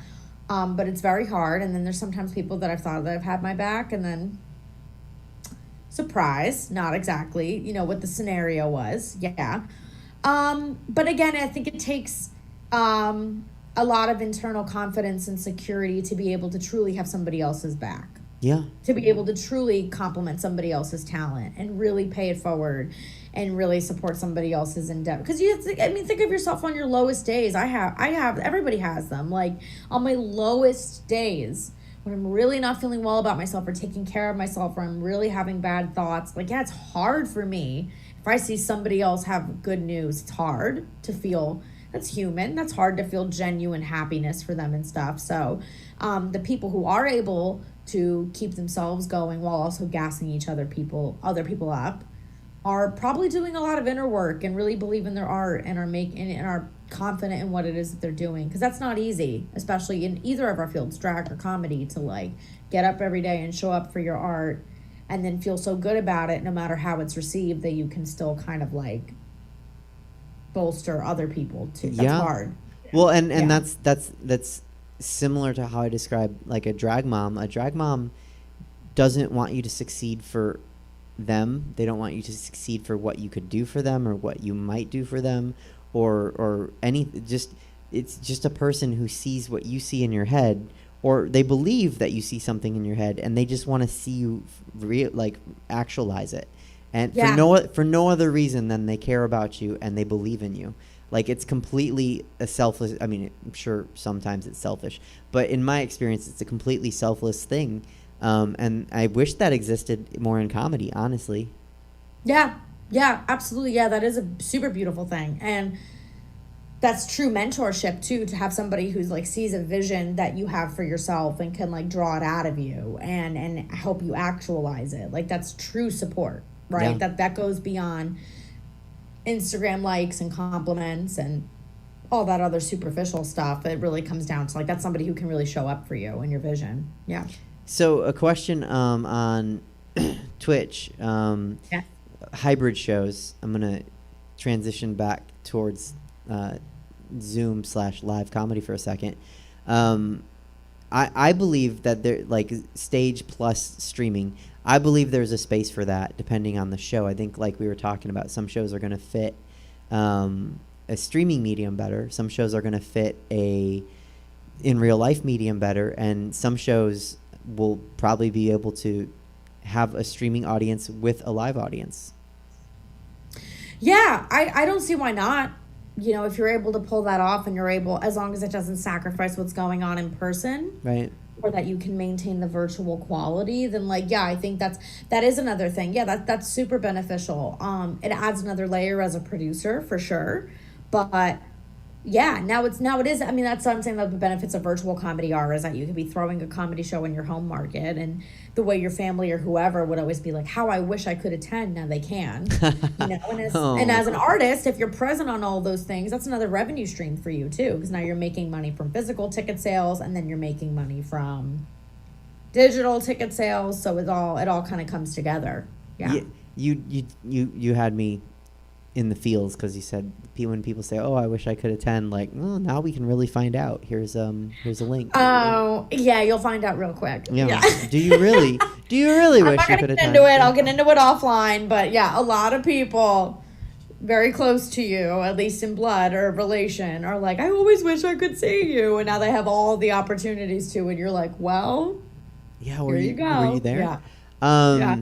What is the most interesting venue you've performed in person? Interesting. I have a couple. I mean, I recently got to perform for the troops, the U.S. military. It was a very serendipitous Right on. opportunity. Yeah, they were being deployed out in Fort Lauderdale. Was it Fort Lauderdale? Fort Lauderdale, yeah, South Florida. To Afghanistan the next day, and it was like their send-off party. So that was really cool to perform on a military base. That was interesting and very unexpected and very cool. What else? I've been able to perform. I don't know. I mean, New York has a slew of venues that are really cool. I performed on rooftops in New York, also in basements, like like that you would usually see on Law and Order or SVU. But Oh, yeah. surprise, it's a great hidden barbershops and stuff that are like half bar, half barbershop and stuff. Due to the pandemic, I performed right on the beach down here in South Florida, beach comedy, which has been really cool. Yeah, in South It all Florida, that happened- sounds really cool. Everywhere else, It was- not as cool. Yeah, it was really cool. Yeah, a beach comedy, literally just pop up with a microphone and a PA and people sitting on blankets and drinking, and that was great. So, yeah, you can, and it's never the same depending on the medium and the venue, but you can adapt for sure. Yeah. Would you say that the most interesting experience that comedy has given you is one of the ones you just mentioned, or is it another experience? I don't know if it's necessarily, I mean, those are super special. I mean, I think comedy has like introduced me to people and venues and things that I maybe wouldn't have otherwise. I don't know when I would ever have, done these kind of things and been presented with these opportunities. I will say that comedy has in the most beautiful way, and both sides of this, given me the most beautiful, highest moments of my life and the lowest moments of my life at the same time. Like I always joke, I'm like the hang after a comedy show was the best of times and it was the worst of times. Oh, the circle, the comic circle. Right, like, so my highest nights and my best and most beautiful nights that I felt like the most connected to human beings and the human experience have been through comedy, and my most sobering nights have also been through comedy as well too. So because no two nights are the same and no two rooms are the same, so you really quickly get a feel for how everybody lives, no matter how you look or identify or what your background is or whatever.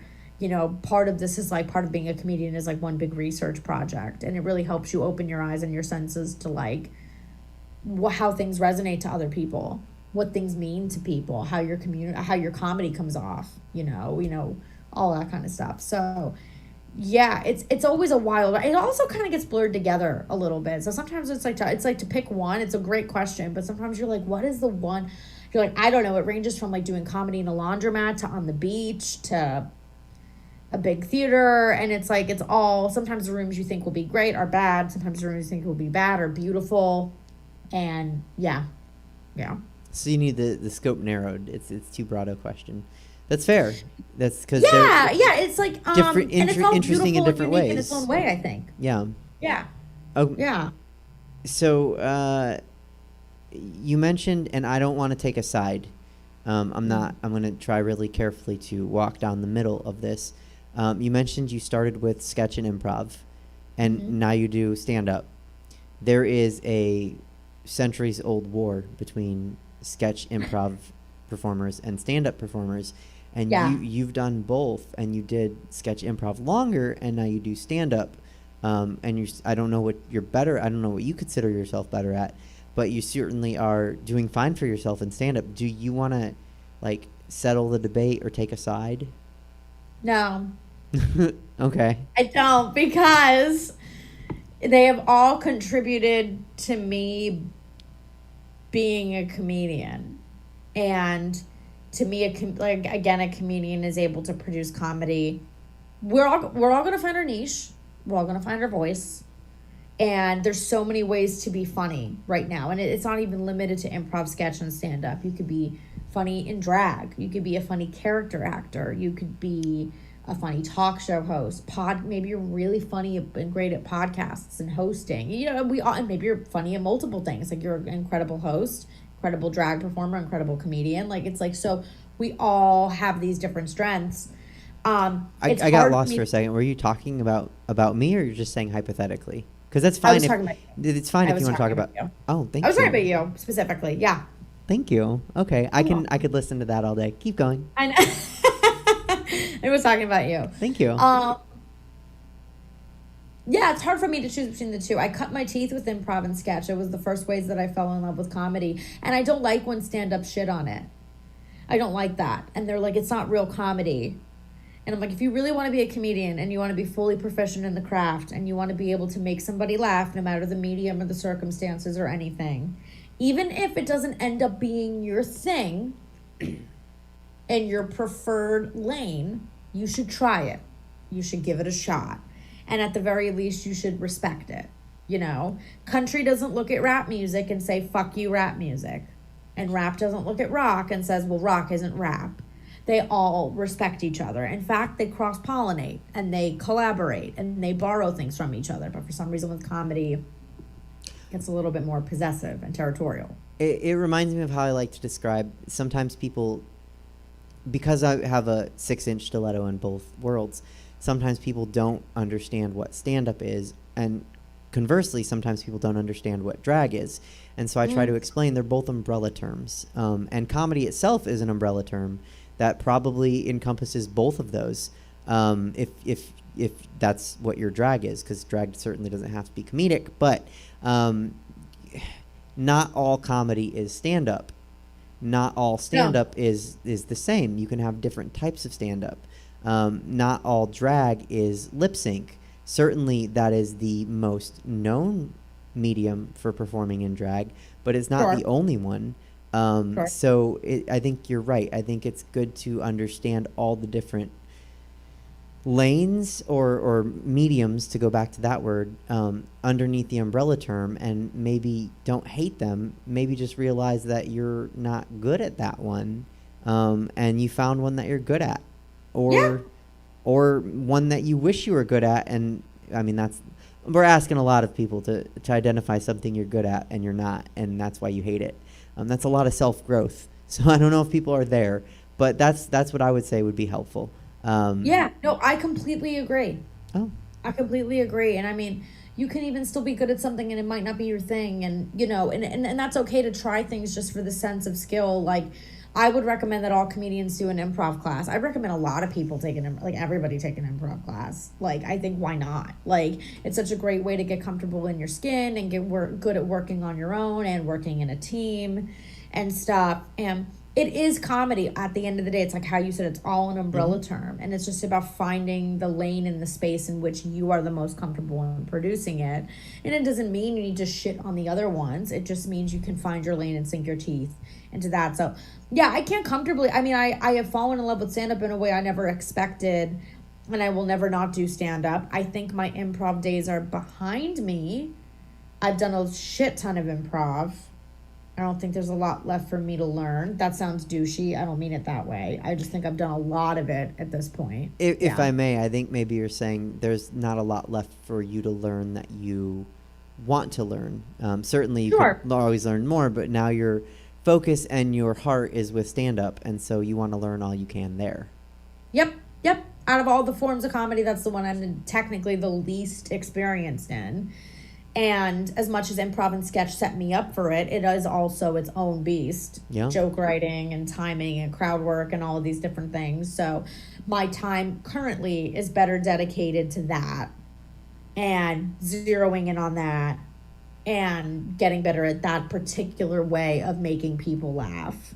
And I can always revisit improv and sketch too, but I think it's a higher appreciation. They're all just different genres of things. And, you know, part of being an artist too is not hating something because you're not good at it, you know? Yeah, I think that's part of being an adult too, a mature person. Not hating something because it doesn't come easily. Yeah. So sometimes I have something to share with the interview guests that would be boring for the audience. So if I remember, we can talk more about this off screen because I don't want to bore the audience with my stories and words but I have stuff that like we can have tea over. We'll gab. Yeah, we'll have a whole thing. Okay. We'll nosh. Because we're using Yiddish. Okay. Let's see. Where was I? Oh, okay. I want to shift gears a little bit, and actually Chelsea gave us a good lead-in. Sometimes on this show, we do talk about more serious issues, and Chelsea even kind of touched on those: depression, suicidal ideations, real things that people experience and feel, which I think is good because oftentimes when a person that makes other people laugh talks about experiencing suicidal ideations, depression, domestic violence, people are like, but how can you experience those things? You make me laugh. And it's like, well, because I'm a real person, and that doesn't mean that it takes away my ability to make others laugh. Maybe this is how I get through it.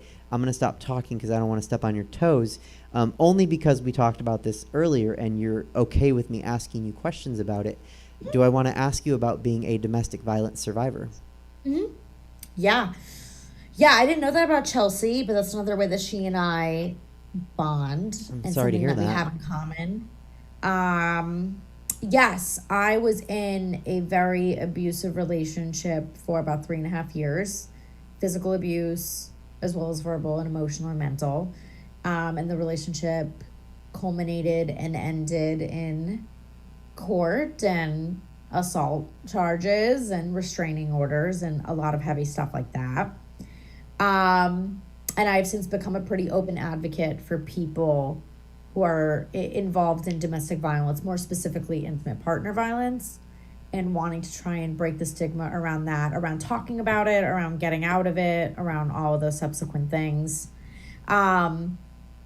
Yeah, and it was at the tail end of that relationship that I started stand up specifically as well too. It was, Interesting. yeah, I was talking about this relationship to people in my life, and it was beautifully dark and hilarious and painful for them to hear. And they were like, "We feel bad for laughing, but the way you're talking about it is so raw and funny." And they were like, "You have to find a way to talk about this on stage." And I was like, "Well, how would I talk about this on stage?" And they were like, stand up, stand up. So I started writing, and it was the thing that I threw myself into on the onset of that relationship. And my first jokes were all about abuse and court and heavy, tough things to talk about on stage that I only now, at 2.5 years into stand up, feel comfortable weaving into my set. And it's got to be the right room and the right vibe.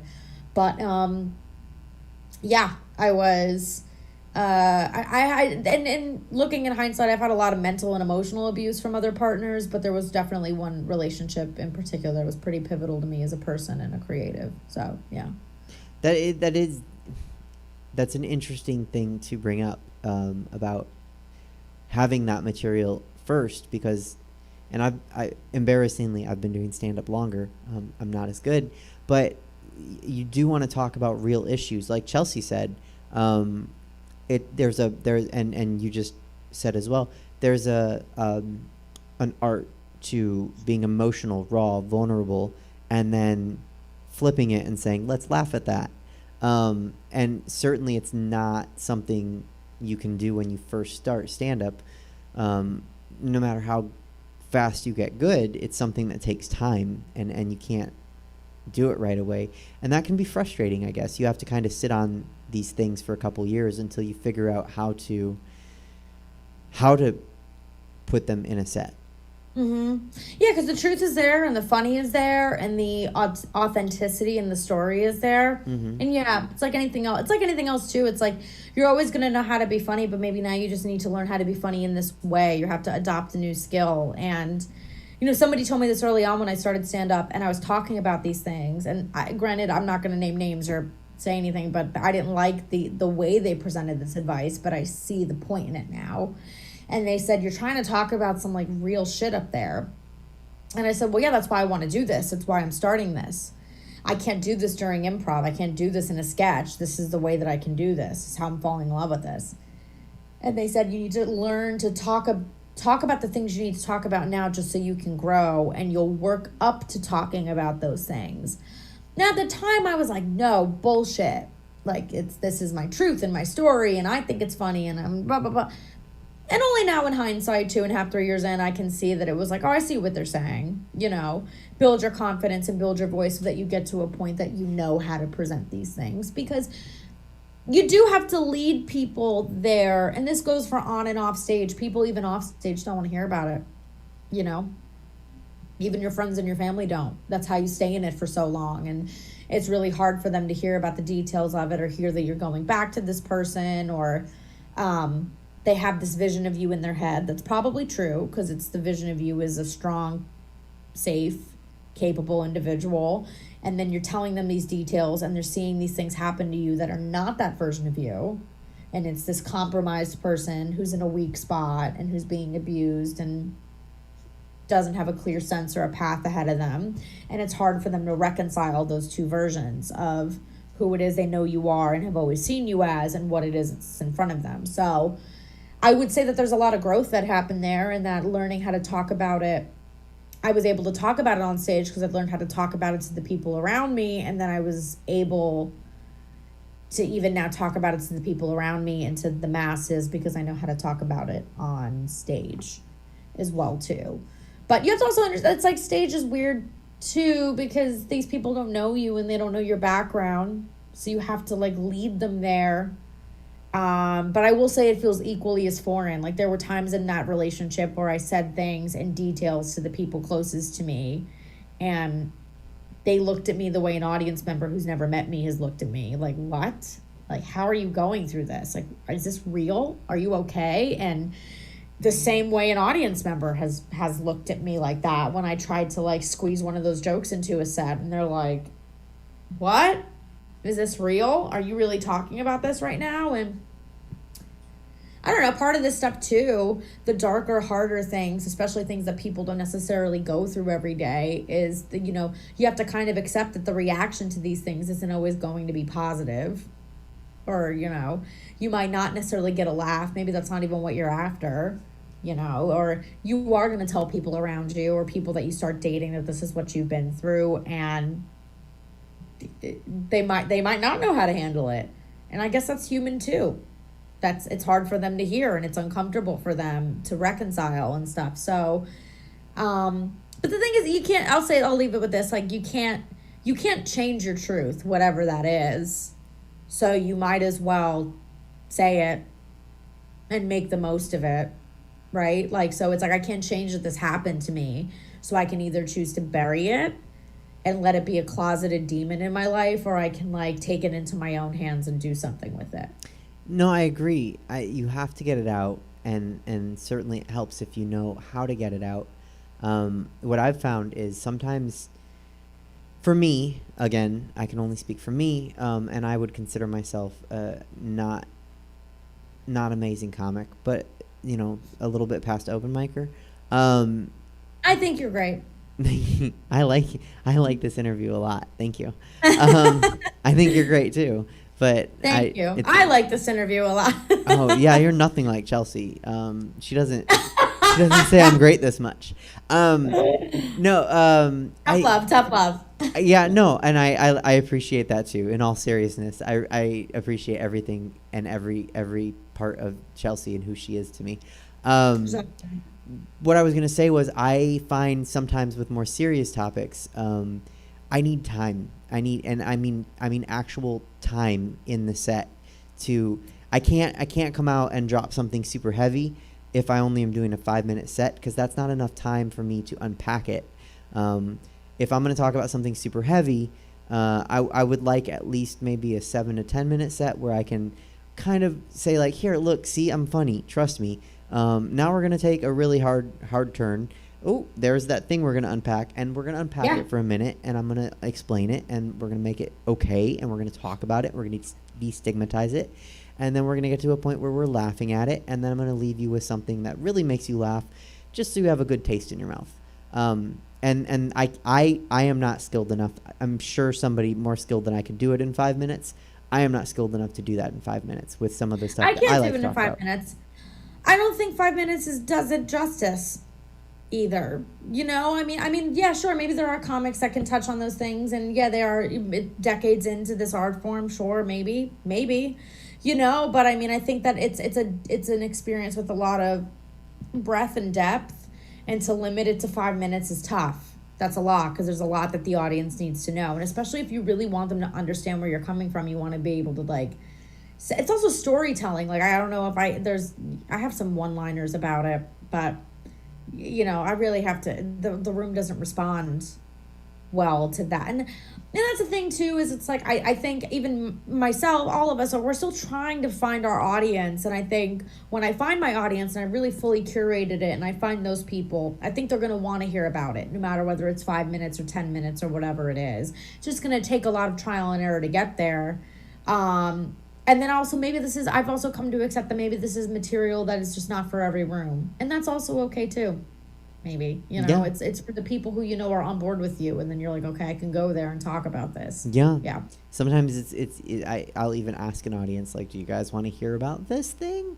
Because if you don't, that's fine. But it's going to get heavy. A little bit of consent. Like, this is going to go a heavy place. Right. Back to domestic violence. So how can a woman, and certainly it can be a man or it can be a non-binary person, any person that's in a domestic violence situation, how can they identify that they're in a domestic violence situation or a bad situation domestically? I think any feeling of not feeling, anytime you don't feel safe, you probably just shouldn't be with that part. And that safe goes for a lot of reasons. It goes for physical safety, and it also goes for, I think, emotional safety. You want to know that your heart is in the hands of someone who can take care of it properly. You know, there's emotional safety with that too.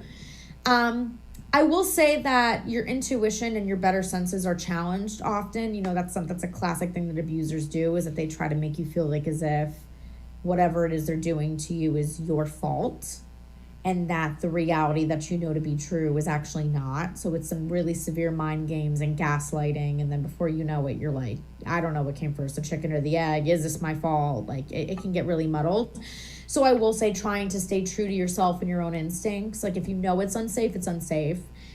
If you know it's wrong, it's wrong. Because an abuser will do anything in their power to make you feel otherwise, for sure. So knowing that, and it's way easier said than done, but it's about always constantly relying on and believing in yourself and knowing that there's greater than. I have it tattooed on my wrist. I went through severe therapy and support groups and treatments and stuff on the onset of that. And like the one tenet, I think it's with addiction as well too, but also with any kind of trauma, is that you're always greater than, right? And it's always that belief that you're greater than whatever it is that just happened to you, and you're greater than whatever it is that you're going through. And I got it tattooed as that reminder. I look down at my wrist anytime I feel like compromised or disrespected now, and I try to remember all of that stuff. So always remembering that you are bigger than what it is that you're going through.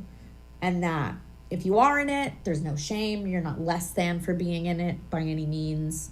And that if you do feel like it is something that you should leave or you should pull yourself out of, you can do it on your own terms, at your own pace, and trying to remember that there is greater than, like, waiting. And it's way easier said than done. It's so much, because that person can very easily become your world, and you're like, well, if I leave, what am I running to? It gets very sloppy.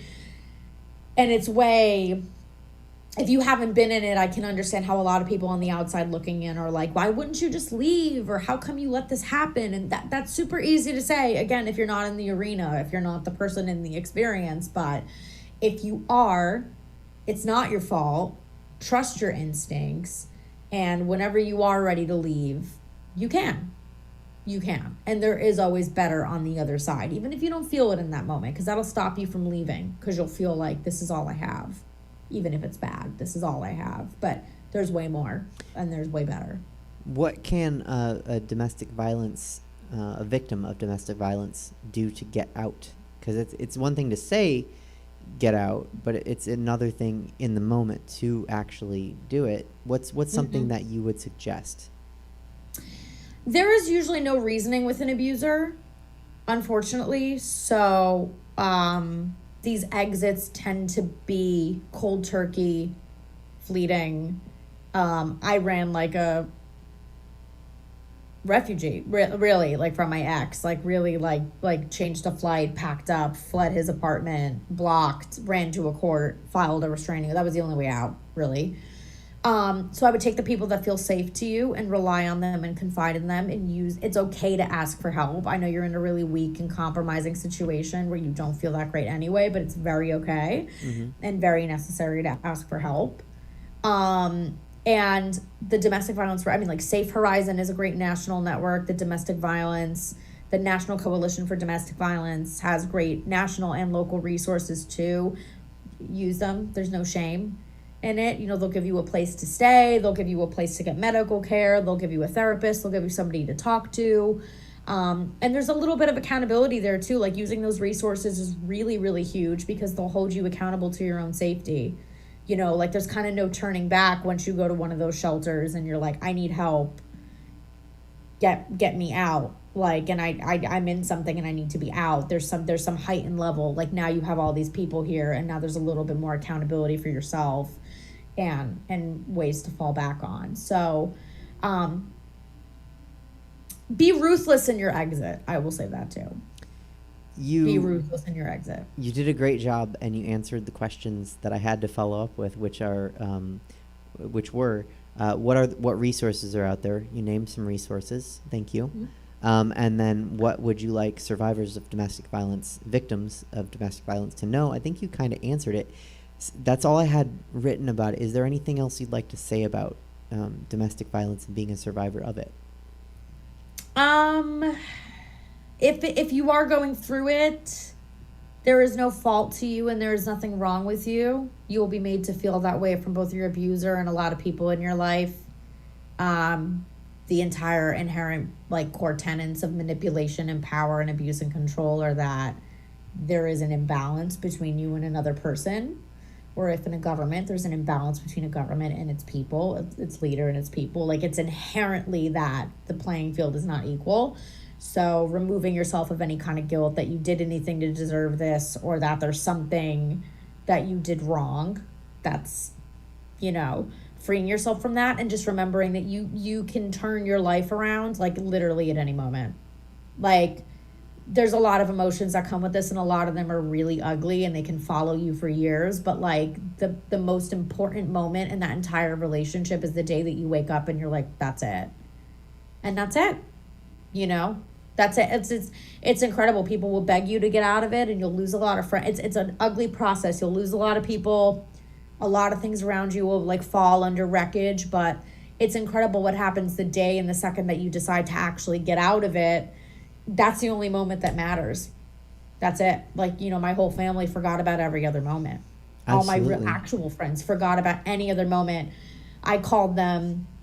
I stressed them out. They were caught in the embers of a drunken fight with my ex, or they had to pull me out of trouble, or what. Nothing else matters.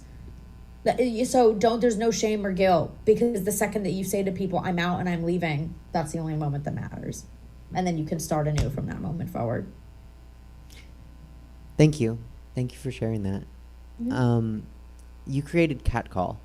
Was that in part from being a domestic violence survivor? And I want to ask this artfully, but also I want to ask this bluntly and heavy-handedly. Was that born out of being a domestic violence survivor, or was that just born out of being a woman on Earth? A woman on Earth. Okay. And it evolved into also being a domestic violence survivor. Yeah. I started Catcall pre that relationship. And it's just a women's network. And we do in-person events, pre-pandemic, and now virtual events. And we create content for women. However you identify, you are welcome. It's not exclusive. There's no membership fee. There's no any of that. It's just content for femmes and femme identifying people to relate to and to feel empowered by in those events too, and to try to bridge the gap, you know, and create equality there too. It started when I was in the music business, and I just wanted to create a community where people could like network safely and empower each other. And then it's just kind of evolved into this greater thing that's like arts and media and cooking, and it has all these different sectors and sub communities in it, which is great. So yeah, it started off as just being a woman and like having struggles with that, and wanting to speak to those or create a safe space for people experiencing the same things. And then about like a year or so in, when Catcall really started to take off, coincidentally, is when I was leaving this relationship. So then Catcall definitely started to take on a little bit more of a like domestic abuse focus. So that and reproductive rights will always be like two of our main focuses and things that we like really, really advocate for. But I mean, if it's relevant to women, then it's relevant to us. So where can people find Catcall? Online at We Are Catcall. On socials, we have an Etsy store with cool merch that we're donating portions to various organizations all throughout Women's Month as well too. And there's no fees. There's no really, like, you know, if you want to be in Catcall and you associate and support it, then you're in it. That's really it. And our events are open to anybody virtually and in person. Our content's available. I have a podcast called Bad Women. So there's a handful of episodes up right now. New episodes every Thursday. So if you support Catcall, you know, come one, come all. It's all, you know, there are events and content for everybody, really. You're an excellent guest, because my next question was actually about Bad Women. It is a podcast, and I'm stealing this from what I read. It's a podcast powered by Catcall. A description of the podcast says, meet women who are creating community, driving change, and starting the conversation right on the front lines, daring to do and say the things that others won't, and more than okay with getting in trouble in the process. What are the things that others won't say? Stories of domestic violence, stories of gender and sexual inequality in the workplace, the ugly parts of sexuality and defining that. Not ugly, the tougher parts, the hidden parts of that. I want to say the uglier parts of reproductive rights of women. Tough stories, tough things that, you know, you wouldn't, that a lot of people would shy away from. A lot of people also don't really want to know about women's reproductive rights or health because if it doesn't concern them, they don't care. So that's a part of it too.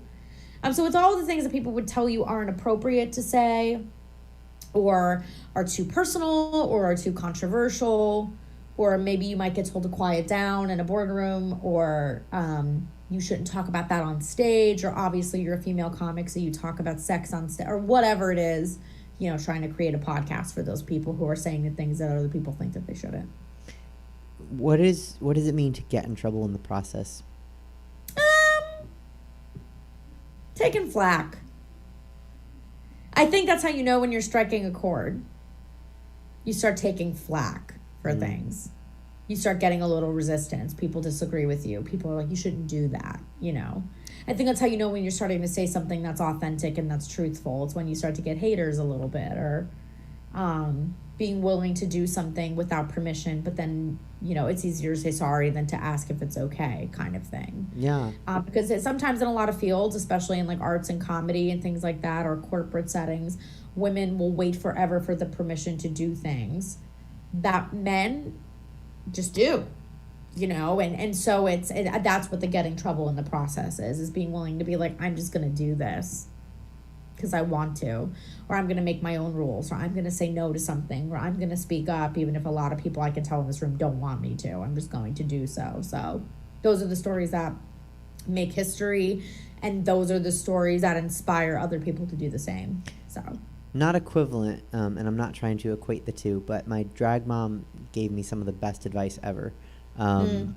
About a year into my career, and said, if you look, you're good with what you're doing, you're going to have haters, and that means that you're doing it right, and so expect it and keep going when they start hating. So I share that with you because you kind of shared it with me, and somebody else vocalized it and verbalized it in a way that I never would have thought. So no, absolutely. I had Liz Winstead, who is the founder of Abortion Access Fund. She also co-created The Daily Show. She's also, I admire her so much. I love her so much. She told me, we were both on a comedy show together, and she said, being a woman and being on that stage, no matter what year it is or what time it is, like, people aren't going to, there's also always going to be people who don't want to hear you talk and don't want you to talk about, don't want you up there, and don't want you to talk about the things you're talking about. So she's like, you might as well just do it. Yeah. Because she's like, there's people you're never going to make happy. So she's already going to hate the fact that you're even up there to begin with. So just go, you know? Yeah. Yeah. Where can people listen to Bad Women? Apple Podcasts, Spotify, Anchor, everywhere. Anchor, Apple, Spotify. And I do mostly weekly episodes. Sometimes I fall behind a little bit, but for the most part, it's every Thursday. It's a pandemic, so, you know, I don't think anyone can hold you. It's hard out here. People can't hold you to a standard, like time. What is time? I think Chelsea said right. So what is anything? What is time? Yeah. Unless it's dinner time in an Italian household on a Sunday, and then what is time? Right. Well, probably 2:30 in the afternoon for the first dinner. Okay. Before we get to rapid fire questions, just to kind of like I was describing how I would talk about something heavy in the middle of a stand-up set and then end with something a little lighter. You have a web series that's out, The Disastrous Diane. Yes. It is out. It is my little baby. It's my pride and joy. We have episode 1 up on Vimeo. It's awesome. It's great. I created it with Joseph Patrick Conroy created it. He's fantastic. Director, writer, cinematographer through his company Americana Media. And it's very Fleabag, high maintenance-esque.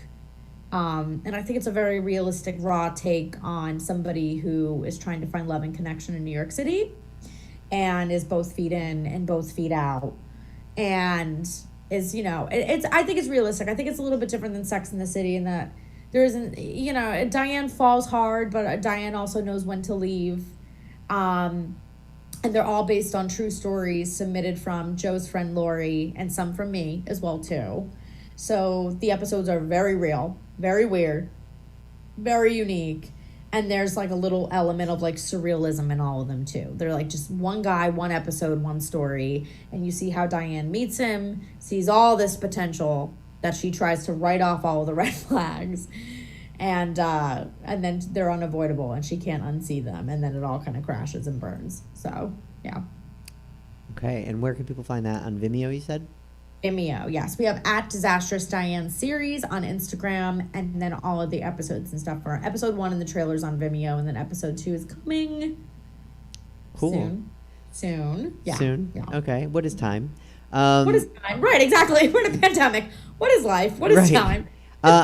I want to say thank you really quick because you've spent so much time and we've covered so much. Of course, this was wonderful. Thank you. Thank you. Yeah, no, thank you. Do we have time for rapid fire, or shall we just come back another time? I have 9% battery, so we have time for a couple rapid fires. Okay, you go as fast as you want. I have no idea where my charger is, by the way, so I gotta go. That's okay. It's a pandemic, right? Mercury's retrograde, probably. Anyways, right. Yeah. Do you wear wigs ever? Do you have a favorite wig color? I don't wear them that often. If I did, I would probably love like a silver. Okay. Oh, okay. Yeah. I should wear them more often, or sell my hair as a wig. But no, yeah, they're fun. They're so fun. I don't wear them enough. It's another note I need to make for you and not for the audience. So show you a silver wig. Okay. When you put in 45 episodes, Chelsea and one other person have answered the question one way. Everyone else answers it the other way. When you put on a bra, do you clasp it in front and spin it around, or do you do the unnatural arm thing and clasp it in the back like an alien? I clasp it in front. Oh yeah, no, that's spin it around. That's everybody except Chelsea and one other Chelsea person. Clasp it in the back. Yeah, and I'm like, how? It's too complicated. What hinges are in your arms that aren't in other people's? I always loop it around, make sure the straps are like not tangled. Yeah. Clamp, turn. Yeah. Every drag queen I've had, and some people just pull them, they strap it and then they pull it over their head, and I'm like, all right, that's a whole other menagerie. If that works, I think that sounds a lot more difficult. I think it's just easier to clasp it and spin like a sit and spin, but whatever works for you. A sit and spin. It's a sit and spin that you wear. That's amazing. How high is too high for high heels? No such thing. Okay. No. I have a limit myself, but for you, look good, feel good, and you could still walk in. If you could still walk in them, that's my answer. Well, what's too high for you?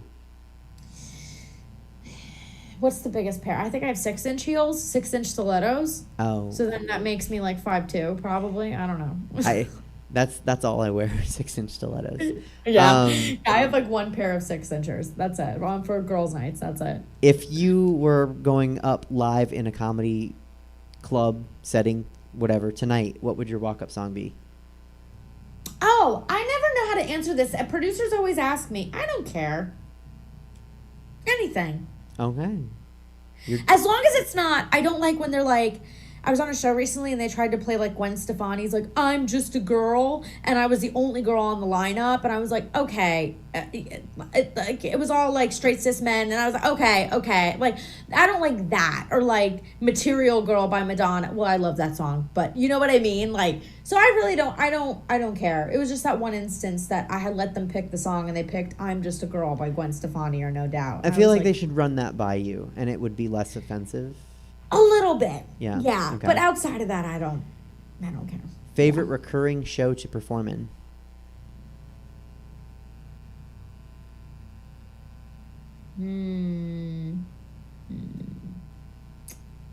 I love anything at Villain Theater in Miami. Okay. Any of their programming. I always have a really good time there. That answers the next question, which or my own show, Improvised Tarot. That's always a great time. And where can people watch that one? Bi-weekly, every Sunday. The next one is March 14th. We have to skip next weekend. But yeah, it's on my socials and everything. But usually bi-weekly, 5 p.m. Eastern. Bi-weekly meaning every 2 weeks or twice a week? Every 2 weeks. Okay, because that one means both. I've looked it up. It's very Does confusing. it really? Yeah. You learn something new every day. Every 2 weeks. I At seek to Academy educate. Toronto. That's what I exist for. I look like an educator. I live it. My next question was, what's your favorite venue? But I think you just answered it with your favorite recurring show. What's the funniest thing an audience member has ever said to you after a show? After a show? Mm-hmm. Just now, the other night at the Miami Improv, a woman came up to me and she said, I didn't know they let children on stage. Ma'am. Yeah. Is Then I said, she said, I didn't know they let children. She said, I didn't know they let children at the Miami Improv, at the Improv. And I said, well, they let your husband in. And I should have been nicer, but I was pissed off at that remark. And then I walked away. So that was the weirdest thing. Were you wearing hand-me-downs from your friend's daughter? No. Okay. No, I was wearing my own grown-up clothing. And that was what was most upsetting. Yeah. Well, I'm just, because, like, if I was wearing a kid's T-shirt, I would be like, okay, you got me, because you saw it in this kids section at Target, and then I was wearing it. So touche, old woman. Which do you think the COVID-19 pandemic has affected more, the straight dating scene or the gay dating scene?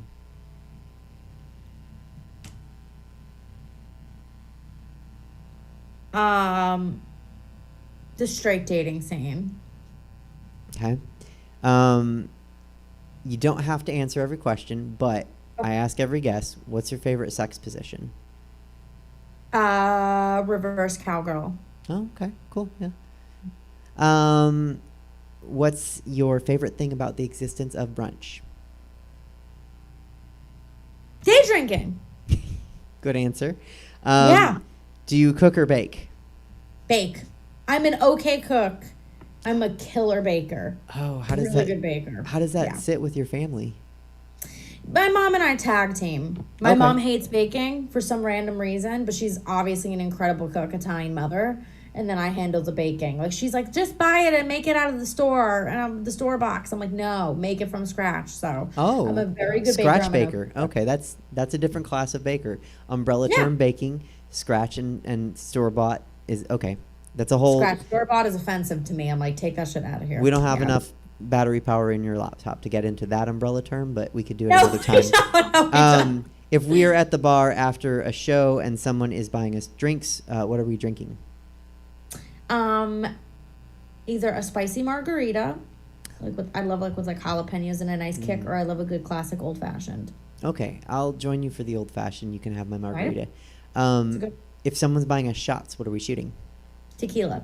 Oh, yeah, you can have my shot. We're not compatible, or maybe we are. No. Maybe we're compatible drinkers because you can have like your mom We and can you tag complement team. each other, right? Yeah. What do you take a shot of? Almost anything but tequila. Really? Yeah.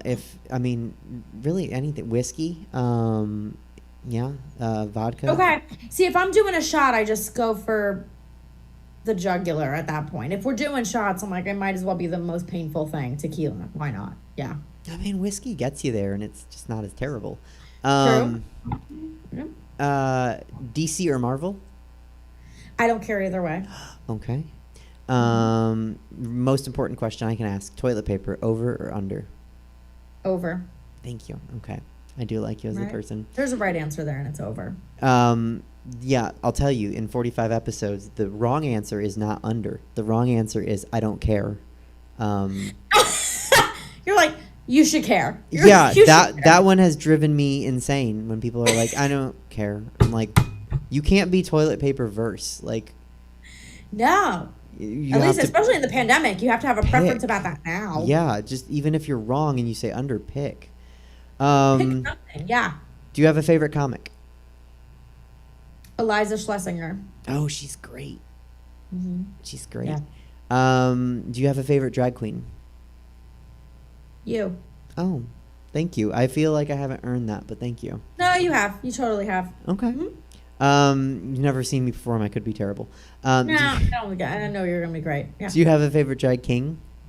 No. Okay. I'll have to think of some and suggest some. I know there's one in Chicago, Tenderoni. Amazing. I've heard of Tenderoni. Okay, I'll check it out. Okay. Tenderoni's amazing. Second to last question. I don't even need to ask because you've been so complimentary of me, and this is just to make me feel good. Do you think I'm pretty? Absolutely beautiful. Thank you. And then finally, last question. When all of this is over and you can go back to an old normal, a new normal, whatever kind of normal, what's the first thing you want to do? Go clubbing. Go dancing and go clubbing. That's what I miss the most. And not that I even did it all that often beforehand, but I'm a longtime dancer and I love a good night out dancing. Like, you can't rip me off the dance floor. I will sweat through my clothes until like 4:30 in the morning. And obviously that's dead and gone now in the pandemic. So the second this is safe to do that, I'm going to be sweating up on people dancing on a dance floor. Yeah. That's a popular answer. There's no wrong answer to that. It's whatever people miss. Whatever you miss. Brittany Brave, that was my interview. That's all the questions I have. Thank you so much. Thank you for having me. This was wonderful from start Absolutely. to finish. I can't wait to goss with you and fill you in on some stuff that would be boring for other people, but we can very talk. relevant for us. Yeah, absolutely. Absolutely. Yeah. Sorry guys, it's called Behind the Scenes. Sorry. Yeah, that's a whole different, that's just for us. Where can people find you next? At Brittany Brave and BrittanyBrave.com. All of my shows, mostly on Instagram. Brittany Brave on Instagram, BRITTANY Brave. That's where all my shows, all my waking moments are. So just go follow me and stalk me there. Okay, cool. People should tune in to Improvised Tarot and follow you on Instagram, and check out your podcast and your website. There's something for everybody. Something for you're a hustler. You're doing a lot. I'm trying. In a good way. So keep doing it, and thank you so much for joining us. It was a pleasure, and I can't wait to talk to you later. Thank you so much. Mwah. Mwah. Thank you. Bye. Bye. All right, Peers and Queers, that was Brittany Brave. Her information was below her on the screen. Do give her a follow wherever you are, California, New York, Miami, somewhere in the middle. I didn't get one corner. I guess Forks, Washington, where Twilight happened. I don't know. Whatever is the corner of that corner. Follow her, and you won't be disappointed. There's something for everyone. So make sure you do that. With that, we're going to get to the end of our show. Wishes he was more Italian than he is, but he still talks with his hands. Writer, actor, producer, whatever he's failing at lately, David Shapiro. Hi, David. Hey, Suzette. How are you? I'm okay. A little bit tired. Oh, I'm okay. Thank you for asking. I didn't ask, actually.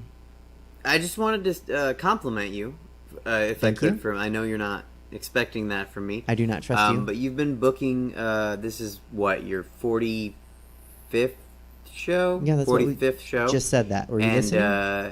I think you've been booking some pretty cool guests. Yeah. I just wanted to take a moment and say that. Thank you. You will never be one. Yeah. You can come on at the end of the show. Yeah. Brittany Brave tonight was really cool. Yeah. Totally cool. It's sobering to see that she's been doing stand up about the same amount of time that I have. No, she said half. 'Cause you're 4.5 years. Yeah. So why aren't you better? Why am I not better? Yeah. Why aren't you better? Maybe. I don't know. Perhaps helping you with all of your stuff splits my attention. I don't know. You're pretty high maintenance, I think. Excuse me. Is what I would say. So that certainly takes away from, helping write jokes for you. Takes away from writing jokes for myself. Brittany does a lot. Chelsea does a lot. I does a lot. Yeah, well, I mean, let me ask you. You does a lot. You've been doing stand-up now for 4 years, too. Why aren't you better at stand-up? Oh, Suzette? Well, because I'm splitting my time between drag and stand-up, but both are very demanding, so. What's your excuse? Yeah. Yeah. I don't know if that's a good reason. It certainly is. But okay, if that's what you say. That's what I say. What else is going on with you? Anything? Well, brunch. Like I talked. Do you watch the show Brunch? I don't. What? Actually, didn't mean to engage you in conversation. I hate you. I think what did I see in the news? Senator Crowley from Missouri is back at it again. I like to talk about how awful of a person he is. So he's back being delusional at the CPAC. WandaVision is amazing. It is. I've been watching that pretty consistently. Episode 8 was just out. And, I think the world's coming back online slowly here. United States anyway. The world's back online for a while now. The United States is coming back online slowly as vaccines are rolled out. Yes. I'm a little bit worried about, I think I've mentioned it before on your show, OCD PTSD, which is what I'm calling it. Obsessive compulsive disorder, PTSD, post-traumatic stress disorder. And I've combined those two because germophobia, which, I think a lot of people are going to experience as they, re-engage with the world around them. Okay. I think they're going to experience some germophobia, which is a form of OCD, of course. And I think they're going to have some PTSD. It's going to be hard for people to get close to each other again, maybe. I don't know. I hope not, honestly. I hope people are fine and can just go back to regular life.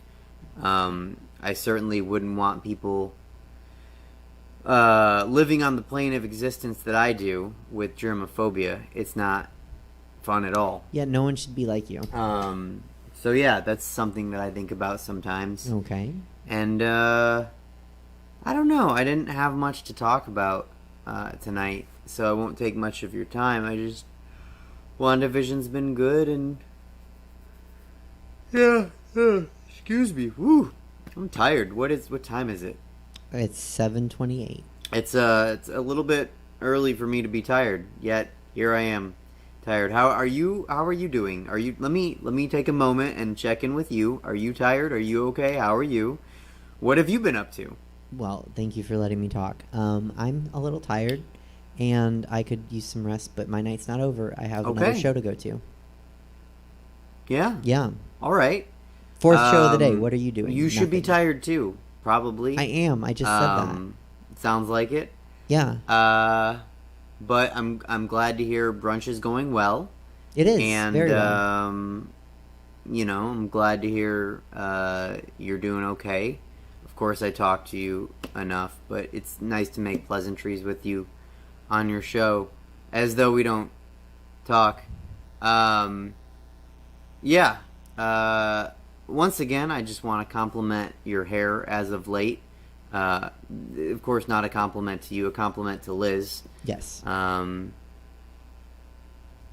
Liz is great, yeah. Oh. So people can see her tonight in Sacramento? Yes. That's awesome. Yeah, no, that's where I'm going. I might. Are you going? You're going to go there to watch Liz. I appreciate. I don't know why. I appreciate a good drag performance as much as anyone, which is why I don't necessarily appreciate you. But that sounds like a good show tonight over at Badlands. It's at Badlands, so maybe I'll try to get over showcase. there you should and watch. If I don't, please tell.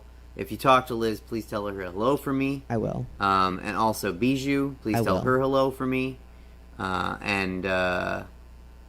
Let's see, you said Mercury. I didn't. And Helen, tell her hello as well if you want. Okay. No, Helen is great too. Anyway, just wanted to say happy 45th episode, and keep doing it. And plums. Plum season is back. I do love plums. We won't go into a whole thing here. I just really like drupes is the thing. Plums, olives, cherries, nectarines, apricots. Of course, the plum apricot hybrid aprium. What are you talking about? Delicious. All drupes are good. Drupe life is really the way to live life.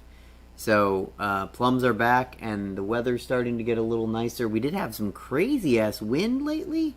45-mile-per-hour gusts. Yes. Ugh. So, Anyway, that's all I got, dude. So take care. I'm gonna either go see this show that you mentioned or roll over and go to sleep. I'm not really sure which. So thank you for having me on, as always. And See you. I don't know. Maybe we'll talk WandaVision next week. That could be fun. Because it'll be over. So Yes. then we can talk about it. And if anyone has but problems what about with spoilers, don't wait to watch one of the most amazing TV shows ever. So We agree on there's that. only 9 episodes. You could even do that between when the next one comes out and your show on Sunday, because it comes out Thursday at midnight, and each episode is less than an hour, so you could easily knock them all out on a Saturday. So yeah, maybe we'll talk about WandaVision next week. Okay. Bye, Suzette. Oh, okay. Bye, David. Always so abrupt. Goodbye. Whatever, David Shapiro. Anyway, that's the show. Thank you to Clifton. Thank you to Chelsea. Thank you to Brittany Brave. Thank you to Jesse. Thank you to Stab. Thank you to you, the viewers. We will be back next week on March 7th at 5:03 p.m. with Steph Sanders, a comedian from Sacramento, another amazing guest, and it will be an amazing Sunday if you want to spend it with us. So we'll see you then. Thank you so much for watching.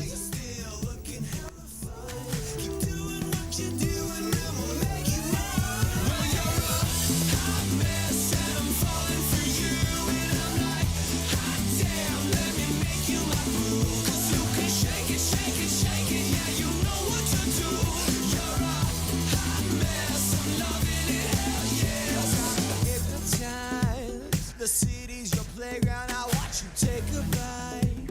At 5 a.m. roaming the streets, drunk all night. You think you're hot shit, and ooh, I love it.